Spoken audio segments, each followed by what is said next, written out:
Players booting up, excited to see what Todd and crew brought from PC. Dual sense hand, this ship's about to land. Game loads in, what a surprise. Can't believe I believe those lies. The game runs great, I'm losing myself. Todd blessed it like a Holy Ghost, but then it crashed, Starfield crash. PS5 or Pro, it don't matter. Todd's work will surely shatter all hopes and dreams without delay. Breaking hearts, but he'll still run away with your money, your hopes, your dreams, and then Starfield will just go and crash again. It crashed, Starfield crash. PS5 or Pro, it don't matter. Todd's work will surely shatter. It was said that Luke was too mean, that Todd's tales would soon be seen to be true and honest and clean and pure. But it turns out the port's just a pile of manure. It crashed, Starfield crash. PS5 or Pro, it don't matter. Todd's work will surely shatter all hopes and dreams without delay. Breaking hearts, but he'll still run away with your money, your hopes, your dreams, and then Starfield will just go and crash again. It crashed, Starfield crash. PS5 or Pro, it don't matter. Todd's work will surely shatter. Oh Todd, what the actual hell is wrong? Oh Emil, someone do something. It crashed, Starfield crash. PS5 or Pro, it don't matter. Todd's work will surely shatter all hopes and dreams without delay. Breaking hearts, but he'll still run away with your money, your hopes, your dreams, and then Starfield will just go and crash again. It crashed, Starfield crash. PS5 or Pro, it don't matter. Todd's work will surely shatter. It crashed, Starfield crash. PS5 or Pro, it don't matter. Todd's work will surely shatter.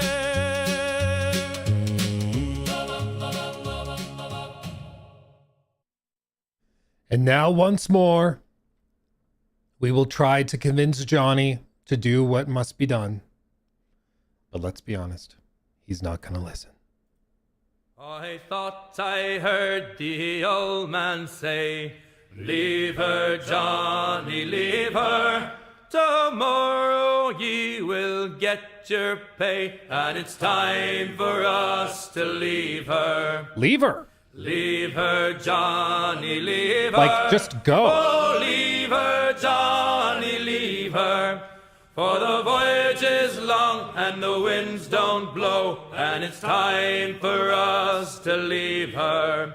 Oh, the wind was foul and the sea ran high. Leave her, Johnny, leave her. She shipped it green and none went by, and it's time for us to leave her. Leave her, Johnny, leave her. Oh, leave her, Johnny, leave her. For the voyage is long and the winds don't blow, and it's time for us to leave her. I hate to sail on this rotten tub. Leave her, Johnny, leave her. No grog allowed and rotten grub, and it's time for us to leave her. Leave her, Johnny, leave her. Oh, leave her, Johnny, leave her. For the voyage is long and the winds don't blow, and it's time for us to leave her. We swear by rote for want of more. Leave her, Johnny, leave her. But now we're through, so we'll go on shore, and it's time for us to leave her. Leave her, Johnny, leave her. Oh, leave her, Johnny, leave her. For the voyage is long and the winds don't blow, and it's time for us to leave her. But he's not gonna. He ain't. He ain't. I honestly, I've said this before. I don't feel even slightly bad for him at this point. I mean, when someone tells you don't go down that road and you keep going down the road, I don't feel bad. I don't feel bad for you anymore. How is everybody doing? Everybody feeling good, alive, fresh, firm? I know I am. We have had a pretty wacky couple of days, but you know what? We're here, we're rocking, we're rolling. We're going to talk about it. We actually, so I'm gonna be real. I was like half right on something we talked about on the last stream. Half right.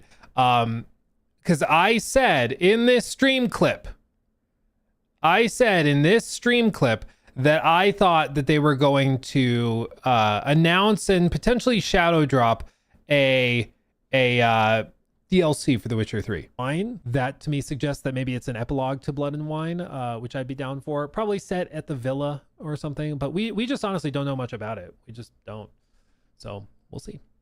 DLC is $30, bro. How small is it? Well, that's the thing. People are always asking me how small it is. I don't know why they do that. But yeah, I thought on Thursday, so today, they were going to announce it and potentially even shadow drop it, because the analyst originally said May was the targeted release date.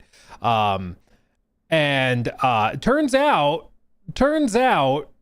my back is blown out by the log, Lamau. Oh yeah, this.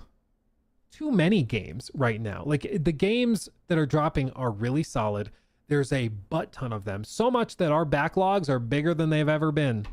I'm practically being blown out by my backlog.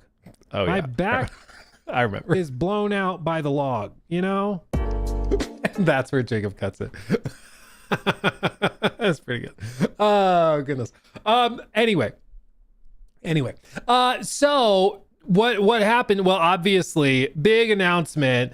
Medallions humming, winds blowing.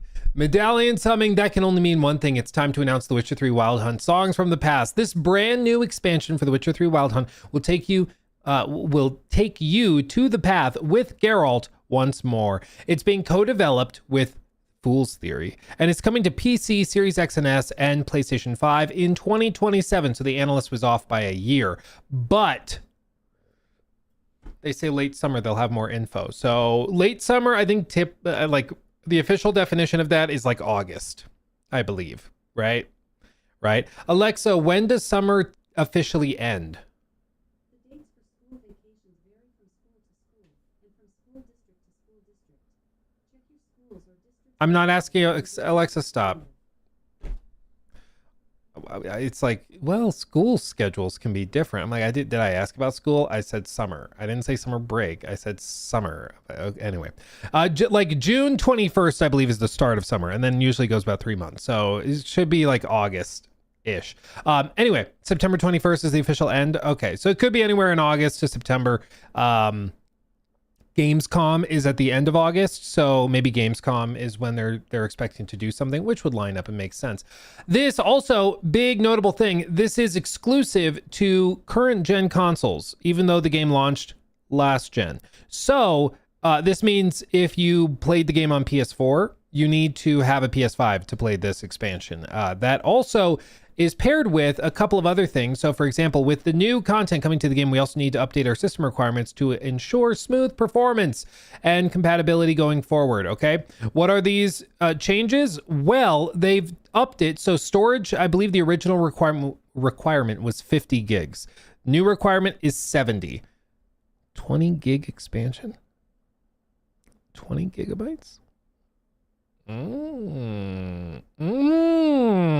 Interesting. That makes me think it's not just it's not a small one. Also, it is now Windows 11 only, not Windows 10, and this is more because Windows stopped supporting Windows 10, and so now you just, if you want up-to-date drivers and security updates and stuff for Microsoft, you have to be on Windows 11. So I'm not really surprised they're doing this, but that is something to note as well. As for other things, I mean, it still runs on a 1660 So it's not like it's all of a sudden become incredibly difficult to run.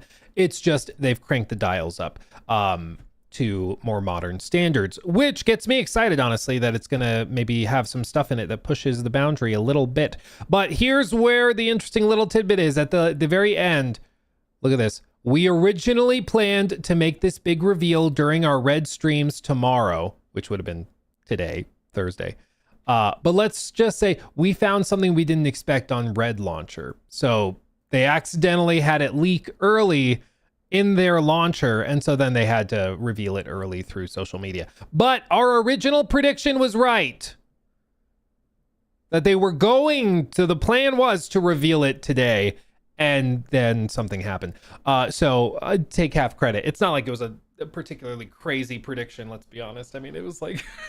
There's a rumored DLC. Out of nowhere, they announced a celebration of the game, and this is what it is. But anyway, it's very, very exciting. The idea that now, when it launches, it will be 12 years after the original launch. 12 years. 12. How insane is that? Like, that's ridiculous. Very, very exciting. Now, there are some theories going on, okay? There's a couple of little tidbits, little theories that I want to point out. So to be clear, I didn't spot these. There were people all over social media that were talking about this. So I honestly don't know who the first one to discover this stuff was. So whoever was, you get credit. I just don't know who it was. The first thing is that people started looking at, for example, the swords that we saw on the back of Ciri in the initial like Epic Games Engine whatever trailer, and then also the official trailer that's of course cinematic but still gives you a little bit of an idea. People were looking at like equipment designs and stuff like that, trying to see if there was something that lined up potentially. Not this one. I want this one. This is the one I'm looking for. Specifically the design of her sword. Oh, that's the shot. That's the shot. Okay, so what we're looking at specifically is this little design on the sword where it kind of comes down, dips, flat line across, and then dips back up. People looked at that and then compared it to the sword that Geralt is holding, and the I always forget what this is called. The scabbard, whatever it is. The sheath for the sword. You can see it looks to me very, very similar, if not identical. There are some slight changes. The shaft. Oh, the shaft. Stare at the shaft with me. So it looks to me very, very similar. It is slightly different because this has like, it looks like a little bitty dip in it. Whereas the other one right here, it looks, I mean, maybe there's a little dip there, or here it looks like it comes out a little bit, but it's similar-ish. I don't know. So some people are saying it's the same sword, and maybe this is like Geralt is using the sword that he's going to pass on to Ciri or something. I don't know. Swords are similar, but also swords kind of generally look similar to each other, so possibly. The other thing people are highlighting and looking at specifically, it's not really a Leshen. If somebody knows like mythology in Europe better than I, if this is the name of a very particular creature, please let me know. But what's interesting is that it looks to be like a creature that's been possessed or overrun by wood and roots and everything, maybe just entirely made of it, if not just like a cursed human that's been distorted. But specifically, it looks like these vines or branches are restraining and like chaining the creature to the walls as well. You can see this arm is like bound and twisted around, and it looks like it's trying to get to Geralt but can't because of the restrictions and restraints. So it makes me wonder if we're gonna get to go through a haunted forest. I think that'd be cool. Dryad, maybe. I'm not sure with his wooden crown of thorns. It does, so it kind of looks like a crown, specifically because of the brow, but it could also just be like distorted. You know how some creature designs do that? They'll like distort eyebrows and stuff. I'm not sure. But either way, it's a very cool design and it's very interesting. It also looks like there's a cavity in the chest where maybe, dare I say, a weak point could be for combat. The other thing is that, and what makes me think that this possibly is like a special sword that he's going to give to Ciri specifically, is that he has 3 swords. He still has his 2 on his back, and then he has this 1 in his hands.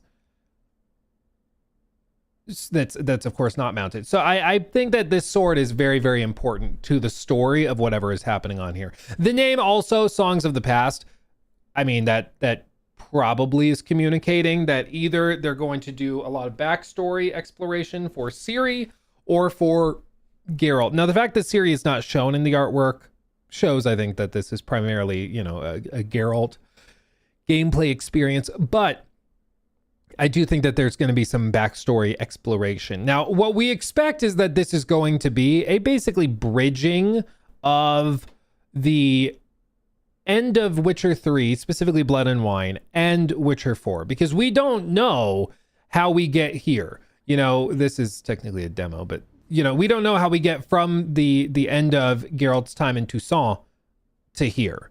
Like, what are the pieces that connect the dots? I'm not sure. And I'm sure they have that planned out. They have that written out, and they just were like, hey, a cool way to celebrate the launch of Witcher 4 and to set that up and get people excited again is to just do a smaller bite-sized DLC. Bite-sized meaning potentially, you know, 20 hours or more, and then get people back into the franchise that way. Because again, this is what's crazy to think about. Okay, there were people who were toddlers when The Witcher 3 launched who will be able to drive when The Witcher 4 releases.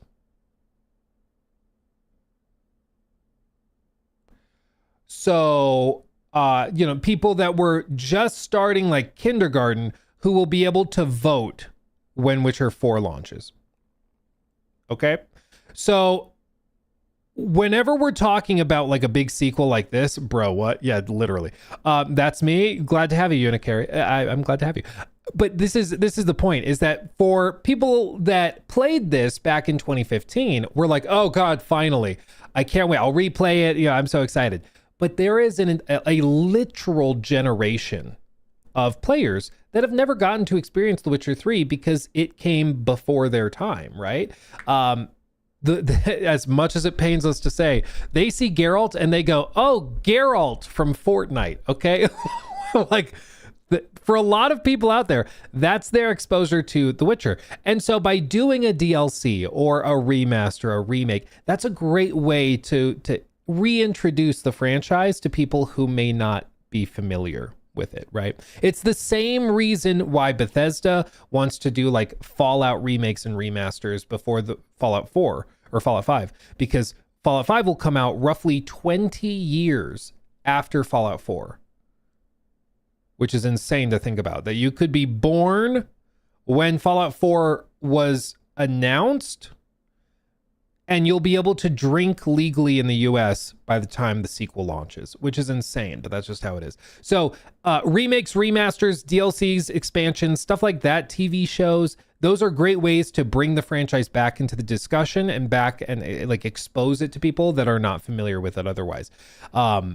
So something like this makes a lot more sense when you look at it, I think, through that lens, as opposed to looking at it through the lens of somebody who played the original game and loves it and has for a very long time.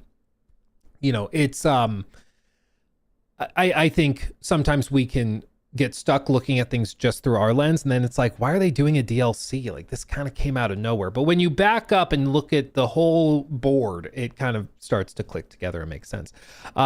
Now, as for overall scope and scale and what they're doing, there's no information on it here.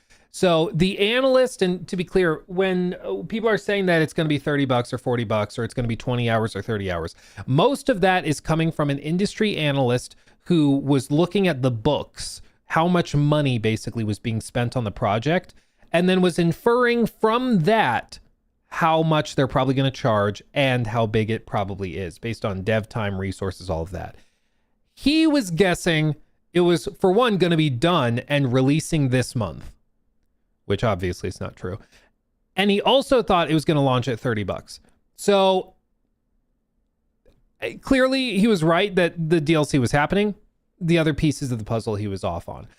It's going to take a year longer, and pricing is still up in the air. It could end up being like totally free. It could end up being $20 or $30. We're not really sure. I think the thing is, if you go in and you price it at 30, the comparisons are going to be brought against it with like Phantom Liberty. That's kind of what people will expect in terms of scale.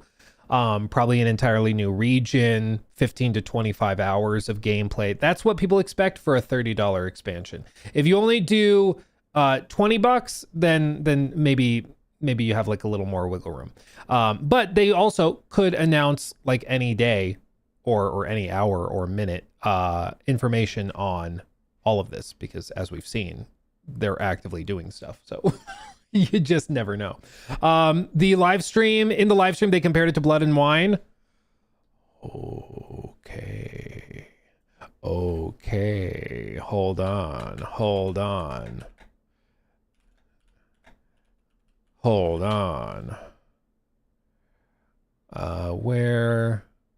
Where is, I want to see, there's a lot of like slop videos. Dude, I searched it and it's like filled with like those AI videos of like, this is the latest gaming news, and it's just a robot talking. Hold on. Here it is. Ended 27 minutes ago. Okay. Here's the stream. Hold on, please hold. Do they have the transcript up yet? They don't. Does anyone have a rough timestamp when they mention that? Because otherwise I would just search the timestamps, but they don't have timestamps up yet. Unless, no, they don't. Darn it. It's just like 5 minutes from the end. Okay. Well, let's look about 5 minutes from the end. Let's see. You ready? Let's see. Thank you guys for letting me know. Okay, ready? Unmute. Professional streamer. Here we go. It's called Songs of the Past. You saw it online yesterday, but if you haven't, pay attention, because yes, we are officially working on the third expansion. It's called Songs of the Past. We're co-developing that with our friends from Fool's Theory. It's releasing next year, 2027, and it's coming to PlayStation 5, Xbox Series S and X, and PCs. Now, we know that you have so many questions. Yesterday, we were really flooded with them, and we appreciate it immensely. We're not going to go into too much of it right now, because we want to share more with you when the time is right, and you are going to hear more in late summer. But for now, we wanted to answer some of the most pressing questions that have come up for us. Okay. So the first question would be, are you still releasing cross-platform mod support for The Witcher 3? And happy to say, really easy answer for us. The answer is no. Yes. We are still working away on it. We don't have anything to share with you today, but rest assured, it is coming. It is coming. So, second question. Yes. What is Songs of the Past about? Okay, so we won't give too much away right now again, because we want you to experience it when you play. But well, specifically saying we want you to experience it makes me think that they're not going to reveal hardly any info about this story. Like, I don't know. I'm okay with that, to be clear. I'm okay if they go radio silent forever, okay? And they just shadow drop. I would have been okay with a shadow drop, honestly. I was braced for that, and that's kind of what I was hoping for, frankly. I want more shadow drops, honestly. I miss the excitement. I miss the heart palpitations when you see something that blew your mind, and then it's like, it's playable now. I love that. But yeah, I mean, they don't need to tell me anything. I'm on board. as a few eagle-eyed people have already seen over the last 24 hours, there are some hints for you waiting on a very important evening in Witcher lore, Belleton Night, in our Belleton celebration that we shared a few weeks ago. So keep looking for clues. Maybe we missed something. Who knows? Question number 3. Okay. How big the Songs of the Past? Okay. So Songs of the Past will be aligned with what you're familiar with Blood and Wine. Blood and Wine, you say? Dude, Blood and Wine, one of the best. I'm biased because I love it, but in my opinion, Blood and Wine is one of the best, like, for a single player game, DLC expansions like ever made. It's so good. It feels so different from the base game too, which makes it stand out. It has a ton of content as well. It's all super high production value. It's so good. And what you've come to experience and expect from us when we do our expansions. Which more recently was Phantom Liberty, which was phenomenal. So that's good. Veiny, yes. Yeah, that's pretty much. I would have been fine if they were like, hey, it's 5 hours, it's just a narrative thing. I would have been okay with that, assuming it wasn't like $50 or something. But hearing that it's Blood and Wine, it's similar to what you would expect from our other expansions. Like, that is checking box, checking box, checking box.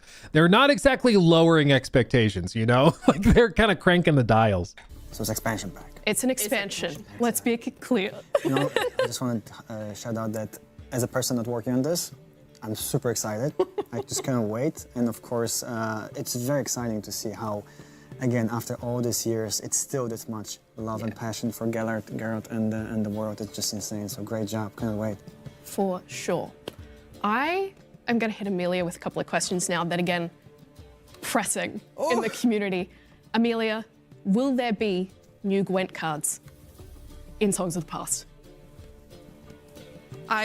Is Pavel Buja here? Ryan Skull here? And he's not down there. I mean, guys, Witcher 3 equals Gwent. More Gwent coming. Simple as that. Hell yeah. More Gwent. And more I have a confession to make. My first playthrough, I didn't really make much with Gwent. I didn't really spend much time on it. I was in the zone with all the other stuff. I didn't spend that much time on it. Dude, in subsequent playthroughs, I don't remember which run through it was. Whether it was like, 2016, 17, 18 or whatever it was. But I remember I was like, okay, this time I'm going to play it and I'm going to focus on Gwent and I'm going to like collect all the cards and stuff. Bro, I lost my life. It's like, it's very complimentary to the core gameplay loop too, because a lot of the best like Gwent cards are tied to vendors or are tied to NPCs in big cities and stuff. So it actually helps you explore and find more stuff when you're engaging with Gwent and you're playing everybody. It's you just have to kind of turn your brain off sometimes, because sometimes you're like, I have to find Ciri, she's missing and she's in danger. Care for a quick game? You can't really think about it too much. Otherwise, you'll just never play. But honestly, I love me some Gwent, and I have it down here. I don't know if I have it in the studio, but I do have like a big collector's set that they did for Gwent. Actually, I come to think of it, I'm not sure if it was, I don't think it was official. I think I got it off Etsy. Somebody was making it. But anyway, yeah, I love me some Gwent. I encourage you guys, if you've never engaged with Gwent, give it a shot. I was not a believer at first, and then it got its hooks in me. Pavel, I guess. We'll see if he's up for more Gwent. And another thing that came up dude, quite the a bit music. yesterday, which was cool, was why does Geralt have 3 swords? That's a good question. So yes, I also just realized, look at her earrings. How cool are those? Why does Geralt They're like full swords, dude. That's cool. have 3 swords? So yes, Geralt is holding a sword. It is a very important sword for the story, and you will get to know it once the game is out. So just, few more. Chill the hell out is what you're saying, basically. Fair. But yes, as expected, okay, the sword's very important. Streams before that when you guys revealed it. Awesome. Few more So- streams. I think once again, to everybody, thank you so much for all of the messages. We truly have been noting down all of the questions that have been coming through. A lot of them, we're not going to spoil anything just yet.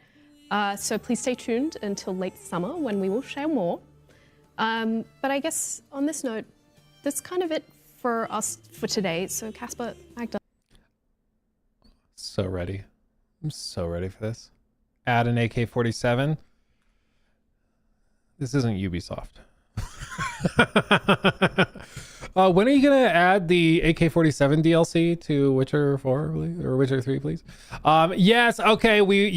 32 minutes ago, literally. I just 2 minutes before we went live. That's why I didn't see it. Wind's howling, and it's taking us to Gamescom in Cologne. Come join us in the entertainment area where we will be showing songs of the past. See you on the path. Dude, I might need to go to Gamescom now. I might need to go to Gamescom. I'm already going to be in Europe for like 2.5 weeks in August. And now I might need to be there for another week. Honestly, like, oh baby.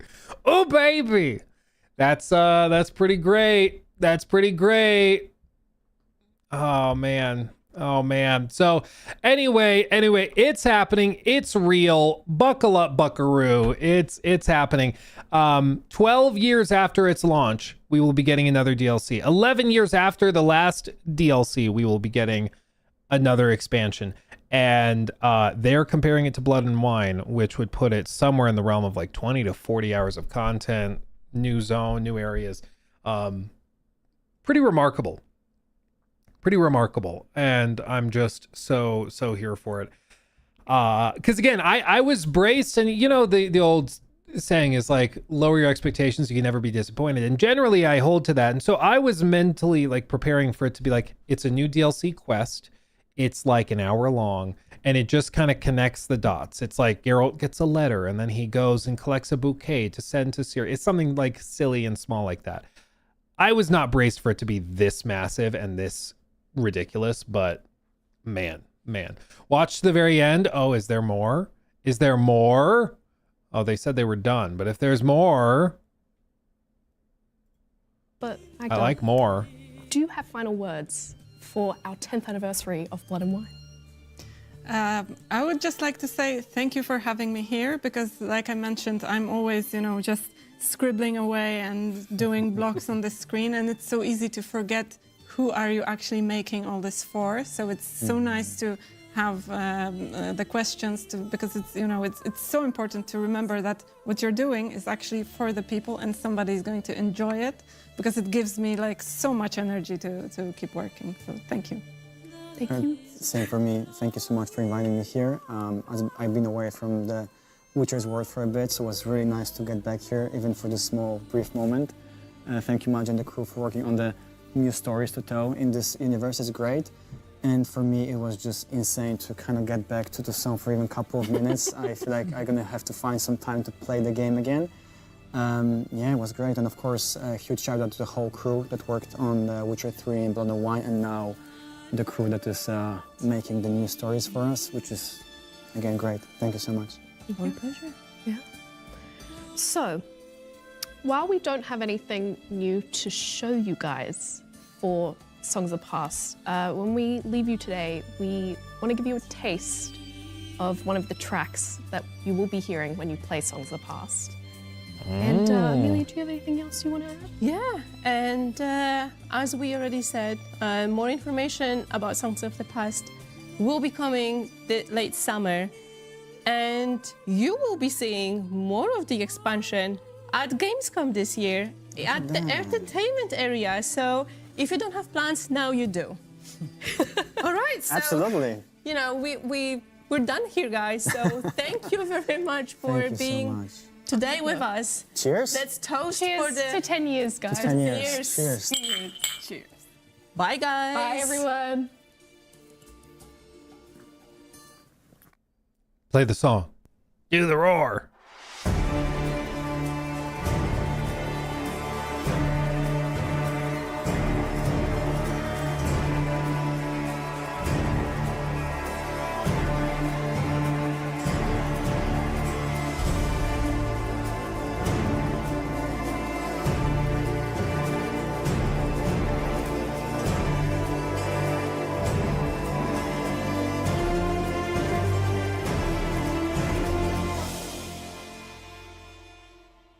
Feels witchery. Sure does. Yeah, to wrap all of this up in a word, throbbing. you know, that's where I'm at. Okay. That was good. Thank you guys for who watched that stream, who could call out and be like, hey, go back and check it out. Final little tidbits, just so you know. Cyberpunk announced Song of the Past 3rd expansion, set to launch in 2027. Witcher 3 Wild Hunt has now passed 65 million cumulative sales threshold. 65 million copies sold of The Witcher 3. That's madness. But that is where they officially are. It's crazy. Absolutely crazy. There you go. It's always funny because it's like, how do these big companies stay afloat and can take so many years between projects? It's because of stuff like that. When you have a hit, it just never stops selling. Like, I even saw a clip from an indie developer who was like, yeah, my game released like 4 years ago, and last month I made like 95,000. This month I made like 112,000. And it's like, that'll do for real. Did I see the COD reveal? Yeah, we can talk about it. We can mention it. We can go through that, I suppose. It's hard. I'm sorry for the gear shift. It's kind of tough to go from Witcher straight to Call of Duty, but what are you gonna do? Let me read these messages real quick. Degrees Below, I'm not sure if Atlas will release 2 Persona games in 1 year next year. We also have Persona 4 Reloaded. I'm doubtful for the recent leaks for Persona 6. Best is Q4 27 or Q1 28. Well, what's bizarre is that the initial leak was saying that it was content complete, and they were basically in like polishing and building marketing stuff and everything. I imagine with Persona there's a big localization thing that happens, so they get everything built out in the original language, and then they have to go and translate everything, which is kind of a big undertaking for a game like that. So I imagine there's a lot of work to do on the back end, but yeah, I'm not sure. I mean, what they might do is they might just try to be like, hey, let's capitalize on Persona while we got stuff. Let's just make it the year of Persona. Not a bad idea, but I think the one thing with Persona is that those games are massive. So if you wanted to go back through Persona 4, like that's 100 hours, and then they do Persona 6, that's probably another 100 hours. Like there's only so many hours in the year for gaming, you know, what are you going to do? What are you going to do? Yeah. Is Luke Jeff now? Witcher 3 DLC announcement followed by the one more thing, Call of Duty. Exactly. That's funny. Olive and Trees, thank you for the very generous 10. I really hope the next KCD game just picks up where the last one left off. Henry is still so young. I feel like him. I hear speculation online and I'm like, no, I want my Henry. I also don't know what they're gonna do. There's a lot of debate. I didn't hear any rumblings or any suggestions as to what they were gonna do. It really could be anything. My personal expectation is like, if it's a full-on KCD game, then I think you got to go to the Hussite Wars. That's like the natural next place to take it. That's jumping forward a number of years. I think like 10 years or something from where KCD 2 ends. I'd have to double check my timelines, but I think it's about 10 years later. And so I don't know if, like, you could have Henry, he got married, he's got his own kids, and then he's kind of called back into service and duty when the wars kick off. You could do something like that. But I also, like, the game, they haven't had that much time. So I'm not really expecting it to be a huge, like, full-on sequel. I'm kind of expecting a spinoff, but I don't know. I really don't know. But I think if they're going to do the Hussite Wars and you want to keep Henry, you're fast-forwarding 10 years, a more mature, experienced Henry, that could work. But they may also choose, like, what about using a separate character? What about doing something totally different? I don't know. They have a lot of options. What's clear is that they're very confident in their choice. You know, like, whatever they're doing, they have gone full steam ahead. So I'm not sure, but I'm here for it. Blackbeard, thank you for the 5. If only I had a few $500 million, I would buy Bungie and keep Destiny 2 going. What's insane is that with how expensive Bungie is to run, both in terms of the studio, the staff, everything, 500 million probably would keep the game afloat for like 18 months, 2 years. Like it's stupid expensive. The team is massive, and it doesn't seem to be making much money at all. So I think that's the problem, is like they can burn cash, but until they can turn a profit, it just doesn't really make sense, you know? Like you still got to pay salaries, you still got to pay healthcare, you still got to pay the crazy rent on those buildings, you know? It's really, really tricky. Buttery Cheeks, thank you for the 5. Luke, is your wife still taking you to get your dogs exfoliated in orange peels and fruit punch? No, not since that first time. Dude, that was still so weird, where I'm like, oh, it's probably like a sponge, and look down and it's a full-on fruit salad in the foot bath or whatever they call it. Yeah, I don't get pedicures. And after experiencing that, I'm less inclined to do it again. I was like, this is weird. This is very weird. But hey, whatever floats your boat. If you really like pedicures, go for it. I wasn't used to so much fruit. You know, I wasn't accustomed to that. Especially because that's not the one I ordered. I ordered one that was like, I don't remember which one I ordered, but it did not have fruit. I was not expecting that. So it was a jump scare of a foot treatment. Matt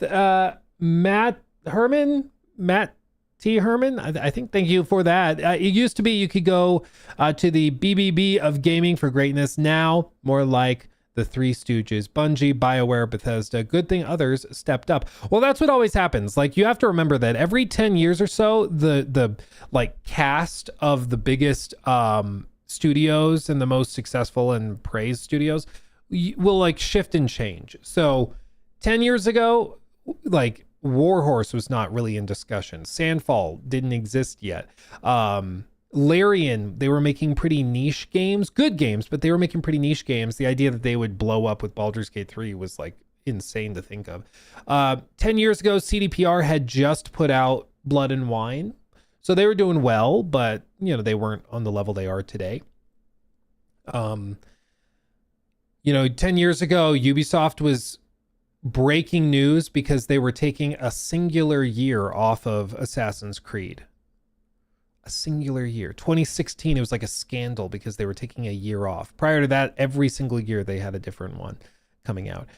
They took a year off to put the movie out, which we all know and love, the Assassin's Creed movie. So it's just, things change. Yeah, in a year, 10 years ago, Baldur's Gate, Bethesda had just put out Fallout 4. And people were really excited because the next game was probably going to be Elder Scrolls 6, right? So there's that. It's just wild. But yeah, Insomniac hadn't put out Spider-Man. Like things change so quickly in the grand scheme of things. And some studios rise, some studios fall. That's just how it works. But yeah, it's just something to always keep an open mind, because the studios that you will be most excited for in 10 years, you possibly or probably haven't even heard of yet, which is exciting. It's like there's constantly new ideas, new things coming in. But that's why it's also important to like keep an open mind and to give smaller teams and studios a chance to surprise you and wow you. You know, if you're only ever going to play the AAA stuff or the stuff with the $400 million budgets, you're going to miss out on a lot of those hidden gems, or the studios that need a little bit of a chance, you know. That's how it works. That's how it works. Let's see. Starting reading The Witcher. Wow, I missed out. Yeah, dude, The Witcher books are really, really good.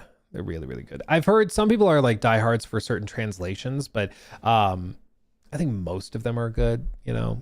I don't think, if they make it to mass production, the translation's probably fine. Mickey Gaspard, I think. I'm so sorry. Thank you for the 5. I plan on playing the whole Witcher series. I want to be overly prepared. 007 is peak so far. Can't wait for September. Yeah, dude, 007 is fire. Indeed, it is. And replaying the entire Witcher series. Witcher 1 is going to be tough. It's pretty tough. In the words of the team that built it, they said that we were still figuring out how to make a game by the time they finished it. They're like, we learned a lot. And so it's solid, but you're mainly going to be relying on the story to get you through. Witcher 2, way better. Witcher 3, obviously fantastic. But yeah, the first game takes dedication by modern standards. Like if you didn't play it back in the day, it's like you'll go back, you're like, what is this? You know, it's crazy. Let's see. Zelgon Game, thank you for the 2. Started reading The Witcher. Wow. Oh, I just read that one. Yes, indeed. Wild the Great, thank you for that. $300 increase on the Steam Deck. People think the Cube is going to be less than $1,000. People genuinely said Valve should eat the cost. We'll talk about that in a second. Maybe we'll talk about that before Call of Duty, because it feels wrong to go from Witcher to Call of Duty. Let's see. Jude Pyro, thank you for the 10. Hi, have you heard of or heard about Dusklight, the community-made PC and mobile port of Zelda Twilight Princess based on years of decompilation and widescreen and tons of other things? Any thoughts on that? I have not seen that specifically. Pulling it up. Restoring light to a classic adventure. Yeah, it brings the classic adventure to PC and mobile platforms with fixes and improvements. I mean, this looks fire. This looks awesome. I'm going to be honest. How has Nintendo not sued the crap out of them? Because whenever there's something cool like this, Nintendo usually will shut it down. You know, they don't tend to like people having fun if they're not making money on it. This is what he's talking about. It's like a full rebuild of the game. Like it's really genuinely really cool. I'm just shocked that they are allowed to do it, you know, because Nintendo doesn't tend to like people doing things. But that's cool, man. That's cool. So not really familiar with it, but that sounds awesome, and I hope they get the chance to keep doing it forever and finish it and build it out, because that's super cool. I hope Nintendo chills out and doesn't do anything. Don't poke the bear. You just notified Nintendo now? I don't think Nintendo's watching my stuff. I don't think so. If I made like a video, yeah, that could be worrisome, but I don't think Nintendo's in chat. And honestly, if it's free, usually that's going to give you a much better chance. It's if they started paying for it, like the way some modding groups, maybe you guys remember, there was one modding group where they were doing something like this and they were not charging for it, but they had it like locked behind a Patreon, I think is what it was. Or no, was it the VR thing? I think it was VR. It was like a VR mod pack guy, and he had his stuff, his mods locked behind a Patreon, and he was making like $10,000 to $15,000 a month on it. And I think it was like CDPR or somebody sent him a cease and desist. Cyberpunk VR, and then he tried to play like the victim card, and it's like, well, bro, you're using their game and then selling a mod you made for it, and so their terms of service say you can't do that. So they told you to stop and offer it for free. And so instead of doing that, he just took his ball and went home, threw a fit. It was like kind of crazy. But yeah, anyway, that's that. You get in trouble when you try to make money off of it. That's when you're in trouble. I think if you open like donations, but it's still free, you can get away with it. A lot of like Bethesda modders and mod teams have done that, where they're like working on a rebuild of New Vegas, but in Fallout 4's engine. And so they are like, yeah, money helps. They have a PayPal link, but you can still download all the mods for free. Then you're okay. It's still kind of shaky, you know, whether that's allowed by most terms of service. But yeah, so long as it's not locked behind a paywall, they should be okay, I think. But how these big companies get away with messing with this stuff is that they just file a cease and desist, and they're like, yeah, we'll just take you to court. Even if they lose in court, chances are most people don't want to deal with years and hundreds of thousands of dollars in legal fees just to eventually win and be told, okay, yeah, you're good. Like, it's just not worth it. It's not worth the headache. It's not worth the stress. And God forbid you lose, because Nintendo, they can spend millions on lawyers, and it's not that big of a deal for them. You can't, you know? And so it just, they call them slap suits. That's like a common thing. It's also used by like celebrities a lot. Slap suit.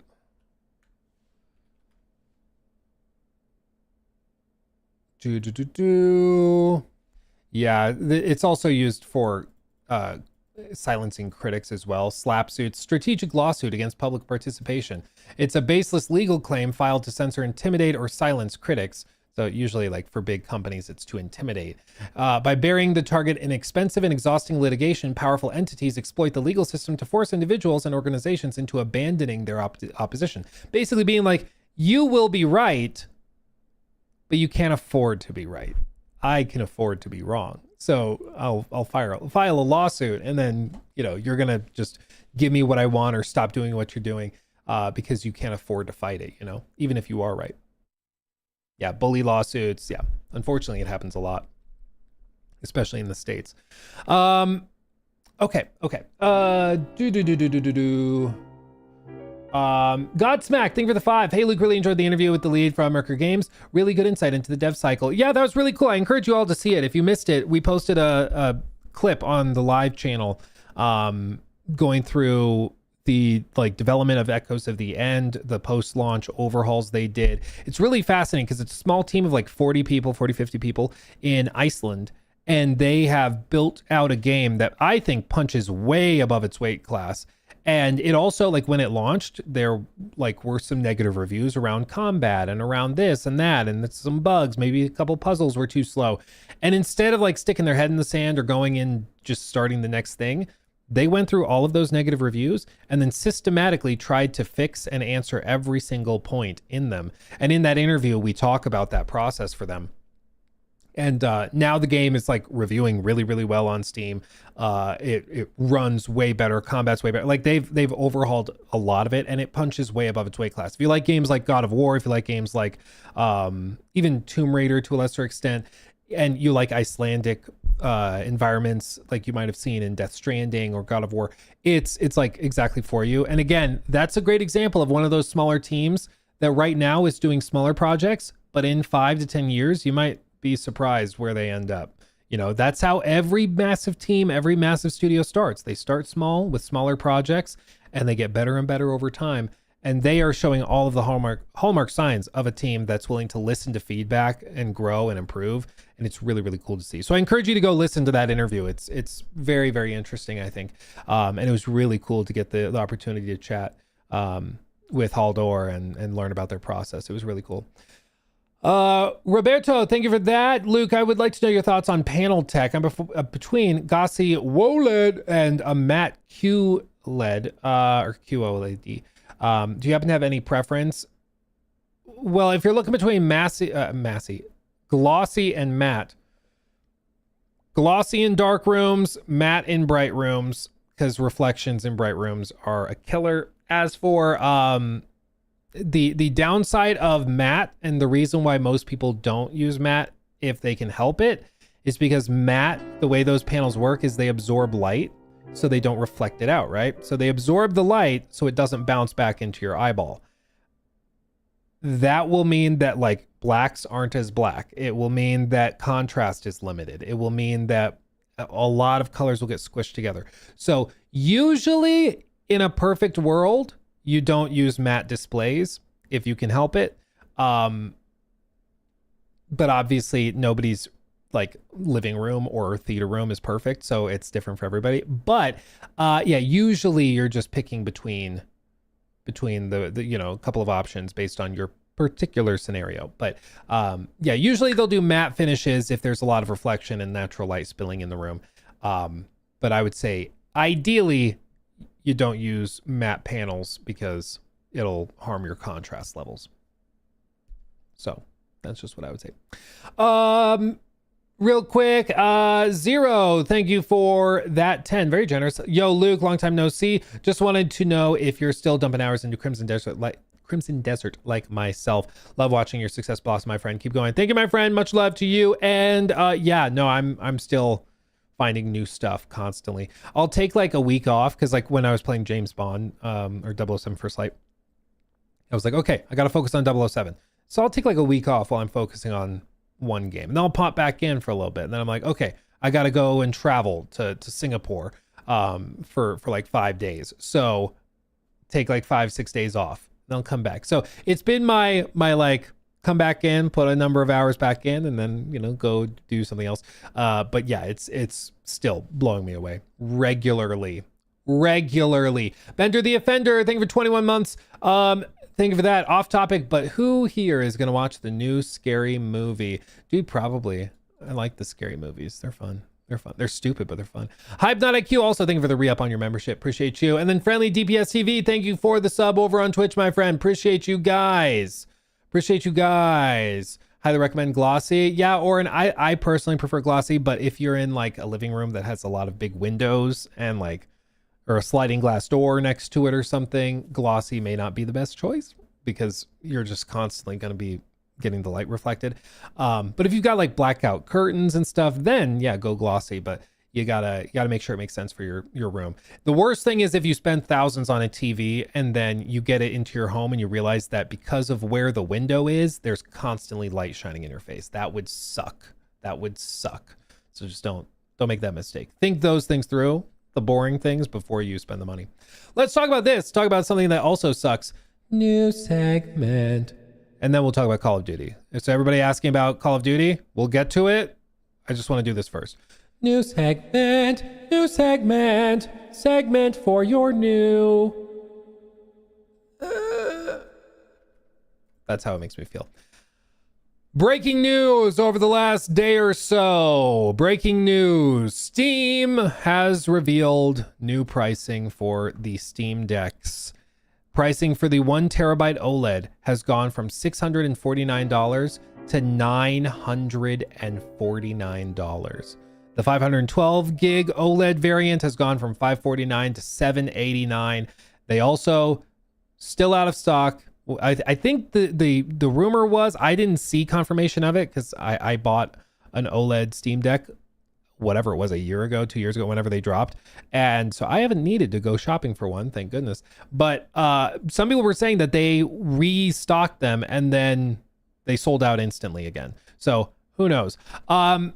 I think one of the operative questions around this is, number one, to what degree is this like greed versus necessity? Just to not lose money on it. And then also, how does this affect the Steam machine? And for me, I want to be clear, like if Steam could avoid doing this, I think they would avoid doing it. Like there are some instances of companies that are taking advantage, certainly, of like inflation and the RAM crisis, and they are starting to increase the cost of things even when they don't really need to. Like PlayStation raising the cost of PlayStation Plus. You're going to tell me that's because of RAM shortages? It's an online subscription. You like what? Like, let's be honest. And they already have been raising prices. Like, come on now. That to me is greed. That's them just cranking the dial because they can. Same with like a Netflix, you know, raising the subscription price. I'm like, I don't think we needed to. I think you're just trying to make big number go bigger, right? With this though, it's specifically tied to hardware. Now, I was thinking through this. I saw this news break and I was on my gaming laptop, may or may not have been playing Kerbal Space Program. I still can't land on Mars. I don't know what's wrong with me. It's killing me, but that's a story for a separate time. And when I saw this, I was on my gaming laptop and I was like, actually, let me think of hardware. Because I did a hardware upgrade to my gaming laptop a year ago, a year and a half ago. I think it was January of 25 is when I did it. It had 16 gigs of RAM inside, but it could upgrade to 64. So I bought the little upgrade kit, swapped out the RAM to get 64 gigs on my laptop. Phenomenal upgrade. Would have recommended it. But I got to thinking, I was like, how much has RAM gone up in that time? Like, how much has it gone up? I bet I can find my receipts. So I looked up my receipts, okay? I bought 64 gigs of RAM January 14th. Okay? 64 gigs. Okay, this is it. January 14th. I got it for $186. I want you guys to guess in chat how much you think it costs to buy this exact same pack of RAM today. If I wanted to just reorder, buy it again, press the little buy it again button, how much do you think it would cost? How much do you think it would cost? I want to hear your guesstimations, okay? Because I was shocked when I saw. I was like, no freaking way. At Notlock45 donated It'll blow your mind. $19.99 Thank through you. Super Chat. Very generous. Hey Luke, sadly I'm calling it in after 60 hours. I don't think CD is for me. I'm jealous of your backlog. Nothing recent has clicked for me. I'll try to give KCD another shot, trying to hold out till Black Flag. Oh, well, props to you for giving it a shot for 60 hours, my friend. But honestly, I admire you being able to say after 60, it's not for me. If I had like walked away from AC Valhalla after 25 hours, I think I would have been like, actually, it's a pretty good game. But I forced myself to finish it, and that was a mistake. Because it'll burn you out real good. Burn you out real good, I'll tell you what. The Bearded also, thank you for the sub. But yeah, I hope that you can find games that are clicking with you. I really do. Maybe go back and try some oldies, dude. Whenever I need a palate cleanser, I go back to like Factorio. I'll go back to Persona 5 Royale Replay, a good chunk of that. Maybe not the whole thing, but put 25 hours into it. Fire Emblem, that's a good palate cleanser. I'll go back to a good but oldie, and I'll just reset. And maybe that's what you need. But hopefully you can kind of get back on the horse again. But yeah, Black Flag probably will be a good palate cleanser too. Okay, I see a lot of predictions real quick. A lot of predictions. 721, 800, 600, 800, 1700, 700, 500, 674, 1K, 750, 750, 799. To buy it again today would cost you, without tax, $717. The exact same pack. $717. 186 in January of 2025. $717 today. That's insane. That's outrageous. Okay. So when I see, and this is laptop RAM too. When I see stuff like this skyrocketing in price, and you consider how much RAM is going up like that, honestly, I'm not that surprised. Like it's honestly like, yeah, I'm surprised it's not 2,000, but the effect of it is that this no longer, I think, makes sense for 99% of people.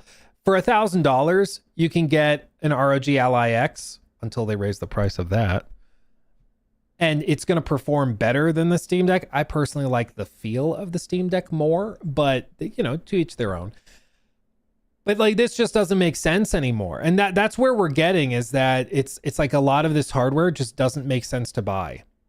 Honestly, if you can go buy refurbished, buy used, do something like that. I was able to get like a Switch 2 used because a college student wanted to sell it because I live like next to a couple college campuses. And you never know what you'll find. Like a college student that bought one of these things when it was cheap, just wants to sell it, flip it into something else.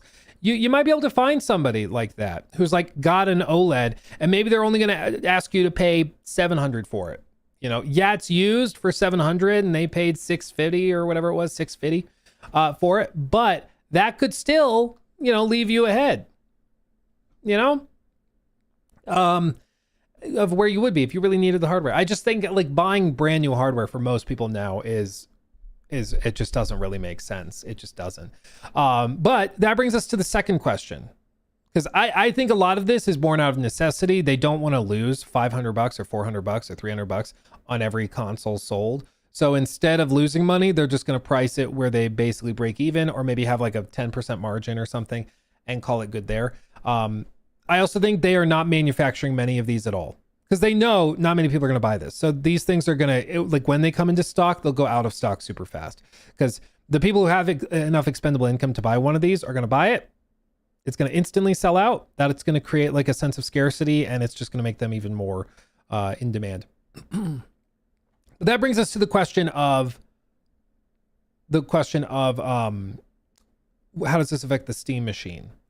Because as you guys know, the Steam machine was announced when it was showcased by a number of YouTubers and people that went to try it. Steam machine. Yeah, here. when a bunch of YouTubers went and saw it, they went and tried out different games on it. It's honestly bigger than I was expecting it to be. I've always pictured it in my head as like a bit like 4 or 5 inch. I didn't expect it to be that big. But when a bunch of YouTubers went out to try it, they talked to a bunch of people at Valve who were running the event, and those people at Valve were like not allowed to say how much it cost. Of course, they couldn't say or discuss anything like that. But they, I think Linus was one of the people that said, yeah, I hope you guys are gonna be able to get this around console pricing, you know, subsidize it down to that. Because I think he said anything more than console pricing, which at the time was like $500 to $600 USD. He's like, anything more than that, I don't think is gonna go over too well. And apparently everybody at Valve just kind of went,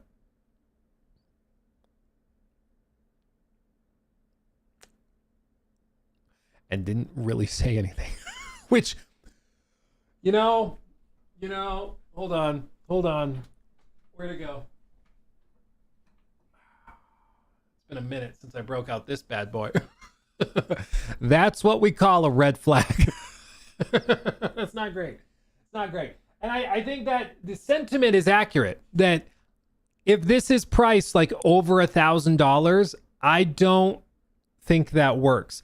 Because as for its specific performance, we're not exactly sure where it lands. Some people are saying that it lands certainly above a Steam machine, but probably around Series S is what you'll get for most games. And that's, again, I'm not like an engineer. I'm not going to pretend like I know. I'm just saying what I've heard people way smarter than me describe it as in terms of power. It's not on the level of a PS5 or Series X or certainly one of the Pro variants. It's probably in line with like a bit more powerful than the Series S, but not quite to like a Series X. With like FSR and stuff like that and optimizations there, you might be able to get it performing at, you know, resolutions and frame rates similar to a PS5, but that's kind of the ballpark we're talking. They have not announced pricing yet, though, probably because the pricing news that they have to share could either change very quickly if prices skyrocket again, or it's such bad news that they are waiting until maybe there's good news and it becomes more affordable and RAM becomes cheaper and stuff like that. But there was an interesting thing that went out over the weekend. A guy named Brad Lynch, who it's my understanding is like a developer that works with VR specifically. If anybody is more familiar with him and his background, please share. But apparently he's somebody in the know that has interacted with Steam specifically over the VR headset that they're doing. He said, quote, "Take this with a grain of salt because it was just whispers in my ear.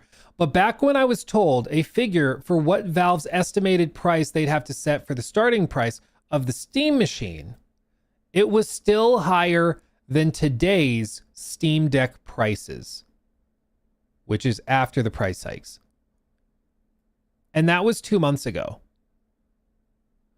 So 2 months ago, they told him, or he was hearing through the grapevine, that the Steam machine was going to be more expensive than this price. And that was 2 months ago. So if it has like a 512 variant, like it's more expensive than that, 1 terabyte, more expensive than that.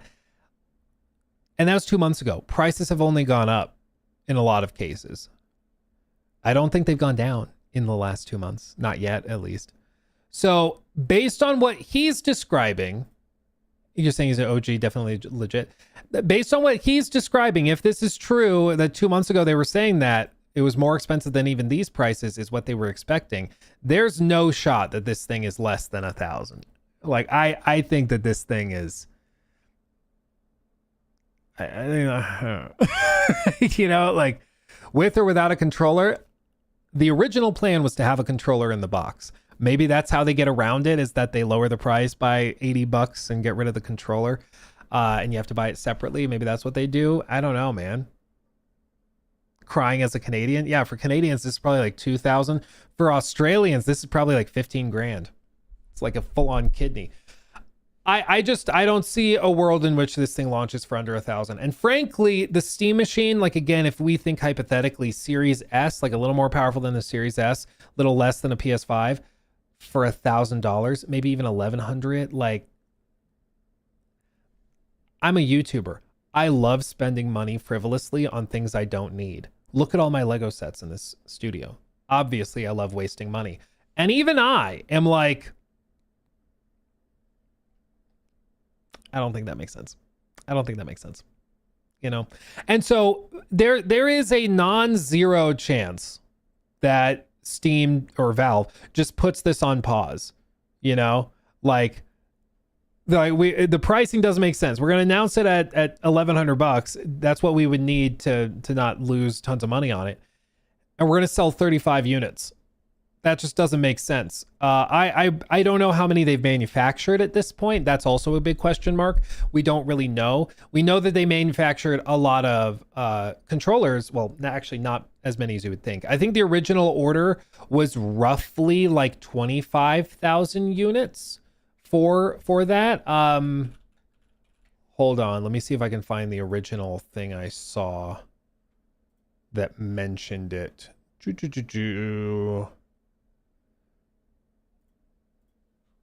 me see. It was in this clip.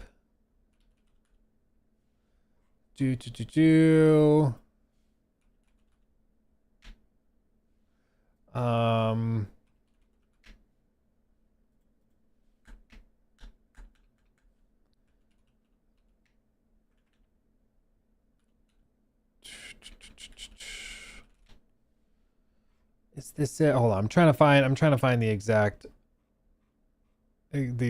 statements. Basically, Steam controller shipment. Somebody found like the manifest for the Steam. Yeah, here it is. Valve received tons of new shipment of Steam controllers. This is back. Also Brad Lynch said on X, Valve received its first large quantity of imports from wireless PC controller in the last week. So you can see all of these manifests for shipping and imports are publicly available. You can see what's moving. And you can see right here, the total weight is also accounted for what they shipped. And this is basically one gigantic shipping container or a few shipping containers of just controllers that they shipped across the ocean. So you can see they have a total weight estimating that, and you can kind of break down based on that how many individual units there were. Based on all of the shipments that came in around launch, they estimated that they maybe manufactured like 20 to 40,000 units, which is not actually very many when you consider how many they could have sold if they didn't go out of stock instantaneously. So it's just fascinating to see how they're juggling this, but I wouldn't be surprised if they're not manufacturing the Steam Machine, because at a certain price, it's not going to sell well at all. They will just be sitting on inventory, but they paid $800 a unit for the inventory. So if they're not going to sell through it, it doesn't make sense to manufacture it at that price point. Just sit on the design, sit on it until prices go down, and then it makes more sense. The difficulty is that there's no clear runway or expectation of when this abates. There is expected to be a pretty significant alleviation of these pricing pressures in 2028. There's going to be some new fabs that come online, and a good number of the orders for these big data centers will be cleared out by then. So there's potential that costs lower. But all of these things are on massive timetables. And so there's just no easy, quick solution, you know. There's not an easy solution. The only way to fix it is either by having a lot more manufacturing capacity, which doesn't seem to be happening quickly. Even if orders are canceled, even if all that stuff is canceled and stuff is rearranged, orders are shrunk and all of that, which is happening, that still takes a year for them to get through the current order set that they have that was put in place, you know, when the AI boom was at its peak. So there's just no easy fix. And you can't exactly manufacture and build out a RAM and memory fab quickly. It's not something you can just do, you know. It doesn't work that way. So prices are high because of data centers, because of a lot of things. It's a mixture of inflationary pressures. It's a mixture of that with the fact that there's only so many manufacturers of like microprocessors, of memory chips and modules in the world. And right now, the people who are paying the most for memory and for microprocessors and things are the big boys, the behemoths. Microsoft, OpenAI, they're spending tons. NVIDIA spending tons. Like, and if you are a manufacturer, you're going to go and make stuff for NVIDIA. You're going to make stuff for Microsoft or Apple, as opposed to like a small run of a gaming handheld device. Why would you spend and shut down your fabrication to do stuff for them when you can do it for the big guys? So that just drives up costs. You know, it's basic supply and demand. Demand is crazy high, so the cost goes up because the supply is pretty much the same. And there's not much you can do about that. Either you lower the demand or you increase the supply. Increasing supply takes years because you have to build more fabrication, plants. And decreasing demand, you can do that, but it takes years for you to cycle through your order catalog or order log and get caught up. So there's just not an easy fix for it. Just nothing you can do. So what are you going to do? It's really going to complicate, though, the next generation of consoles. Now, here's the kind of elephant in the room with all of this, though. It's kind of weird to say, weird to talk about.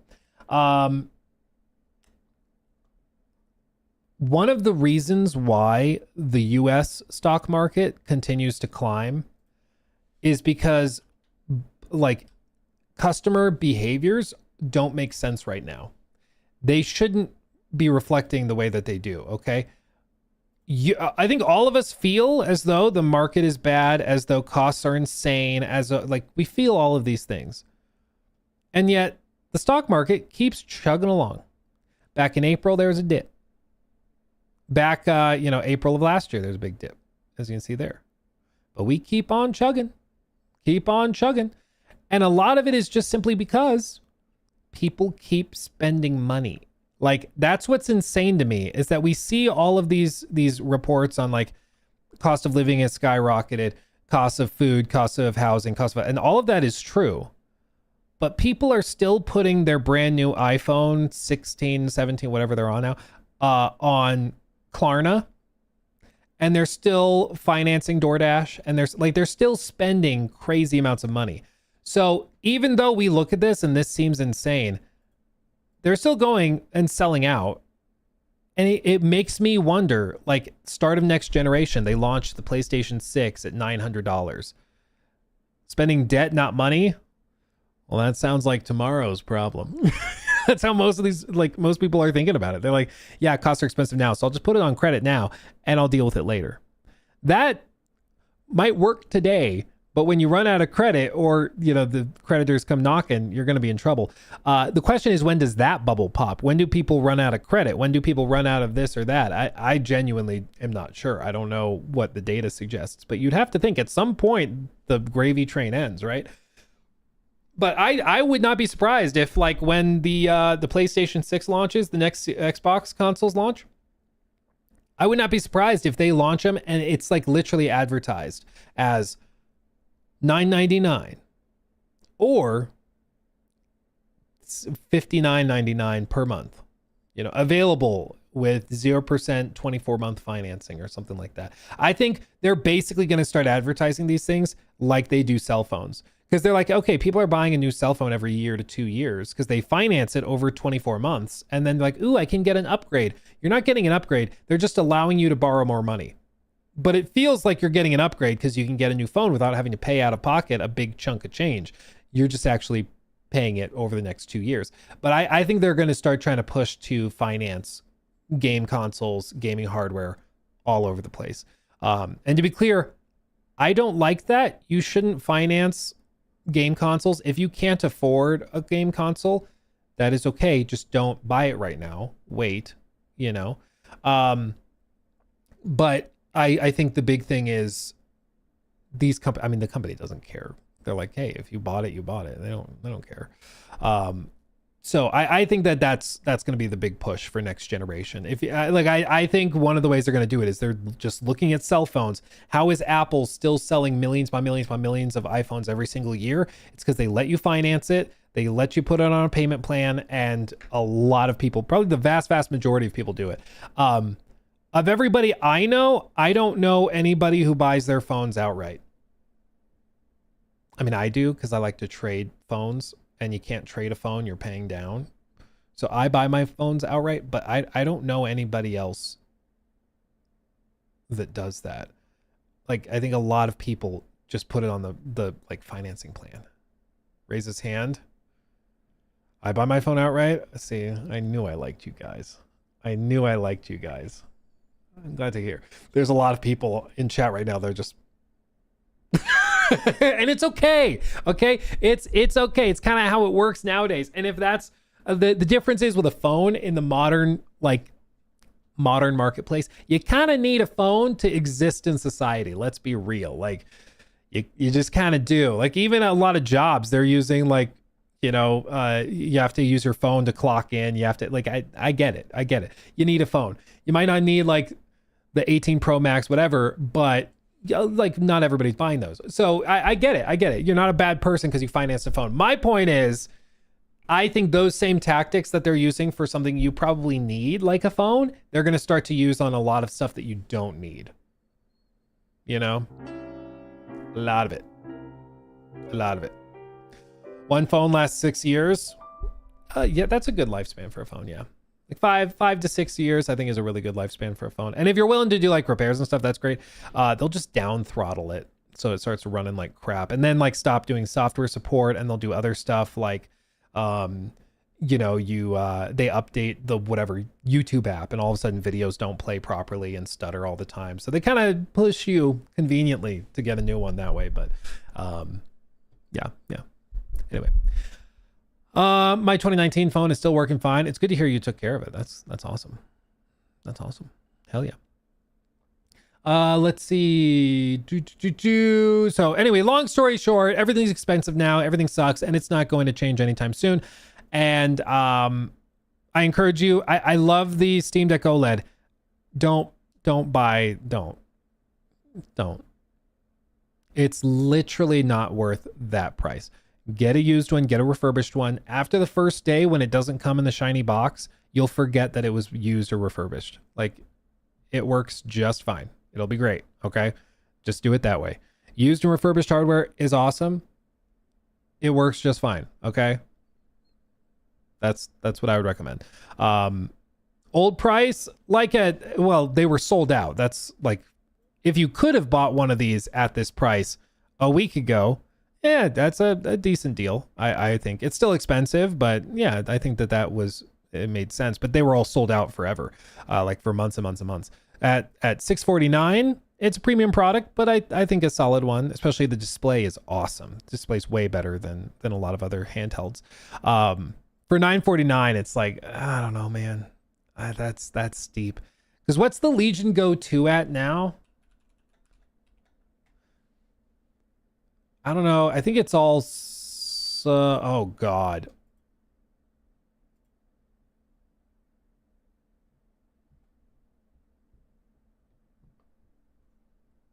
Okay. That's a 2 terabyte model. I thought 2849. It's like, oh my God, I should sell mine. But no, that's for the 2 terabyte variant. Okay.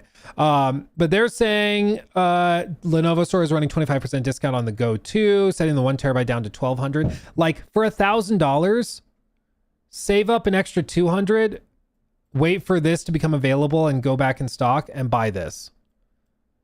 Like for real. I love the Legion Go 2. It's awesome. Just save $200. If you have $1,000 to spend on a handheld, this has like the detachable controllers. The display's way bigger. It's way more powerful than the Steam machine is, or the Steam Deck is. So if you're already wanting to spend $1,000 on a handheld, save $200 more and get this. Okay. It's still really expensive, but just wait. Windows though, some people are able to get it running on SteamOS. So you can do that. And they are, I don't know if they've officially launched it yet, but they are going to be doing a Legion Go 2 that comes with SteamOS installed. So they already have the Legion Go or Legion, whatever the other one is that they make that has SteamOS on it. So you can do it that way. Did I do it? No, I'm hella scared to do something like that. Because if you do it wrong, bye machine. Like it's screwed. So I've not tried to install SteamOS on it. I'll wait for like official support and then I'll probably do it. But I think the tricky thing is for this device specifically are the controllers. The controllers have very specific firmware to make them work, detach, be able to use them wirelessly. And like, it works great on like a plane because you can set it up on the tray in front of you, detach the controllers and then like lean back and just do it that way, like a switch. It's awesome. Like this thing is powerful enough. You can play Crimson Desert on it. It's fantastic. It's awesome, but it needs specific hardware or firmware. So until I am 1000% sure it will work with SteamOS for me specifically, with every feature still working, I don't want to risk it. It also is really nice. It has a fingerprint sensor. So if you want to lock it to log in, you just have the fingerprint sensor on the top. It's pretty cool. It is a space heater though. It's insane. It's thick. It's like that thick and it gets going. It's good. It's awesome though. Do you prefer the Ally 2 or the Legion Go 2? I don't own an Ally X, but I own the Legion Go 2. I have held and tried the Ally X. Personally, I prefer the Legion Go 2. I really like the like detachable controllers. I'm one of those guys. I don't know what it is about my hands. Do any of you guys have this where you play with a handheld device and your pinkies go numb? My pinkies go numb on like the Switch. It'll go numb on the Steam Deck also. Even the Legion Go 2 to a lesser extent, it's a little chunkier, so it works better for my hands. But being able to just detach the controllers works awesome. Yes, dude? Okay, I'm not alone. Yeah, dude, my pinkies go numb. It's weird, but they go numb, and then I'm like, okay, I gotta set it down, like roll it out. It's weird. You're weak? If only I had lady hands, then it'd work better. No, doctor. Just doctor. Go to a doctor. Go right now. Get help. Yeah, maybe I do. Just like, fix me, doctor. They go numb when I'm playing games. Yeah, my wrists hurt. My elbows go tingly after like an hour. I think what it is that when I'm holding like the device, I put my pinkies on the bottom to like hold the weight of it. And so when I'm playing for a while in like this position, it just eventually tweaks them. But with the Legion Go 2, it's chunky enough that like all my fingers are on the back. So it doesn't do that. Moldy joints. That would make sense. Yeah, that could be it. We solved it. Doctor, fix me. I've been told I have moldy joints. I need some help. Also do this with phones. Yeah, that's also my thing. It's actually one of the reasons why I love the Fold 7 that I have, because it is so thin and light when you like open it up that even if you put your pinkies at the bottom as like the brace to hold it, it's so light and thin that it like distributes the weight properly. It's like really, really, really nice. I don't know if I'll ever be able to go back, frankly. I love it. I love it. Okay. Okay. Luke the Mold Stevens. Hell yeah. Hell yeah. Okay, hold on. Let me read these real quick. Okay. Dev of the Dev. Thank you for the 5. For the 8 quadrillionth time, KCD2 Ultimate Critique, and I give you my child. Dude, for that, I wanted to go and like chat with some of the devs. Talk with some of them. They weren't able to talk last year because they were still doing the second DLC. And so it's kind of like hands were tied because they're still under NDA. They're still locked up. But I'm hoping this year, if I can go to like KCD Fan Fest, we can do like a mixture of it. Because with those types of videos, my goal is to always like, I want to be fascinated by it, and I want to bring something to the table that nobody else has yet, or at least a level of depth that people haven't gotten yet. And I think it would be really cool to be able to go into that game, do a big deep dive into it, and also bring in like dev insights to why things are done the way that they're done. You know, I think that could be really fascinating. So I still want to do it. I just want to do it right. And of course, the team naturally can't be super open with everything, but you know, we'll get there. We'll get there. Wi-Fi time. Oh, Wi-Fi time. Thank you for the super chat. New Lord of the Rings game by Warhorse is a dream come true. Will bring tears to my eyes when playing it. Luke, do you think first or third person survival mode plus survival mode will be in game because of the immersive interest? I think survival mode, yeah, they should do that. I think they are just a studio that appreciates hardcore immersion, full stop. So I think they probably do something like that. As for the other elements like first or third person, again, it's been, let me see if I can just look it up and see if there's like confirmation one way or the other.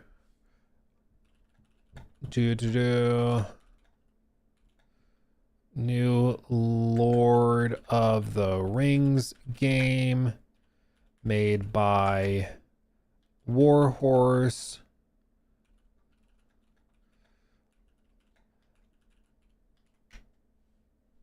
Let's see, because I've seen people claim this, but I'm not sure if it's from any official statements.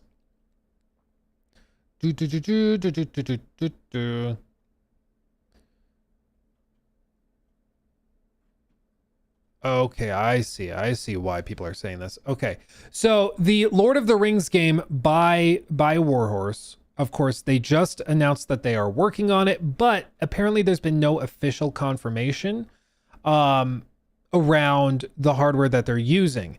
So there have been some claims that it's using Unreal Engine 5, whereas the next KCD game will use their engine, CryEngine, that they've optimized specifically for those games.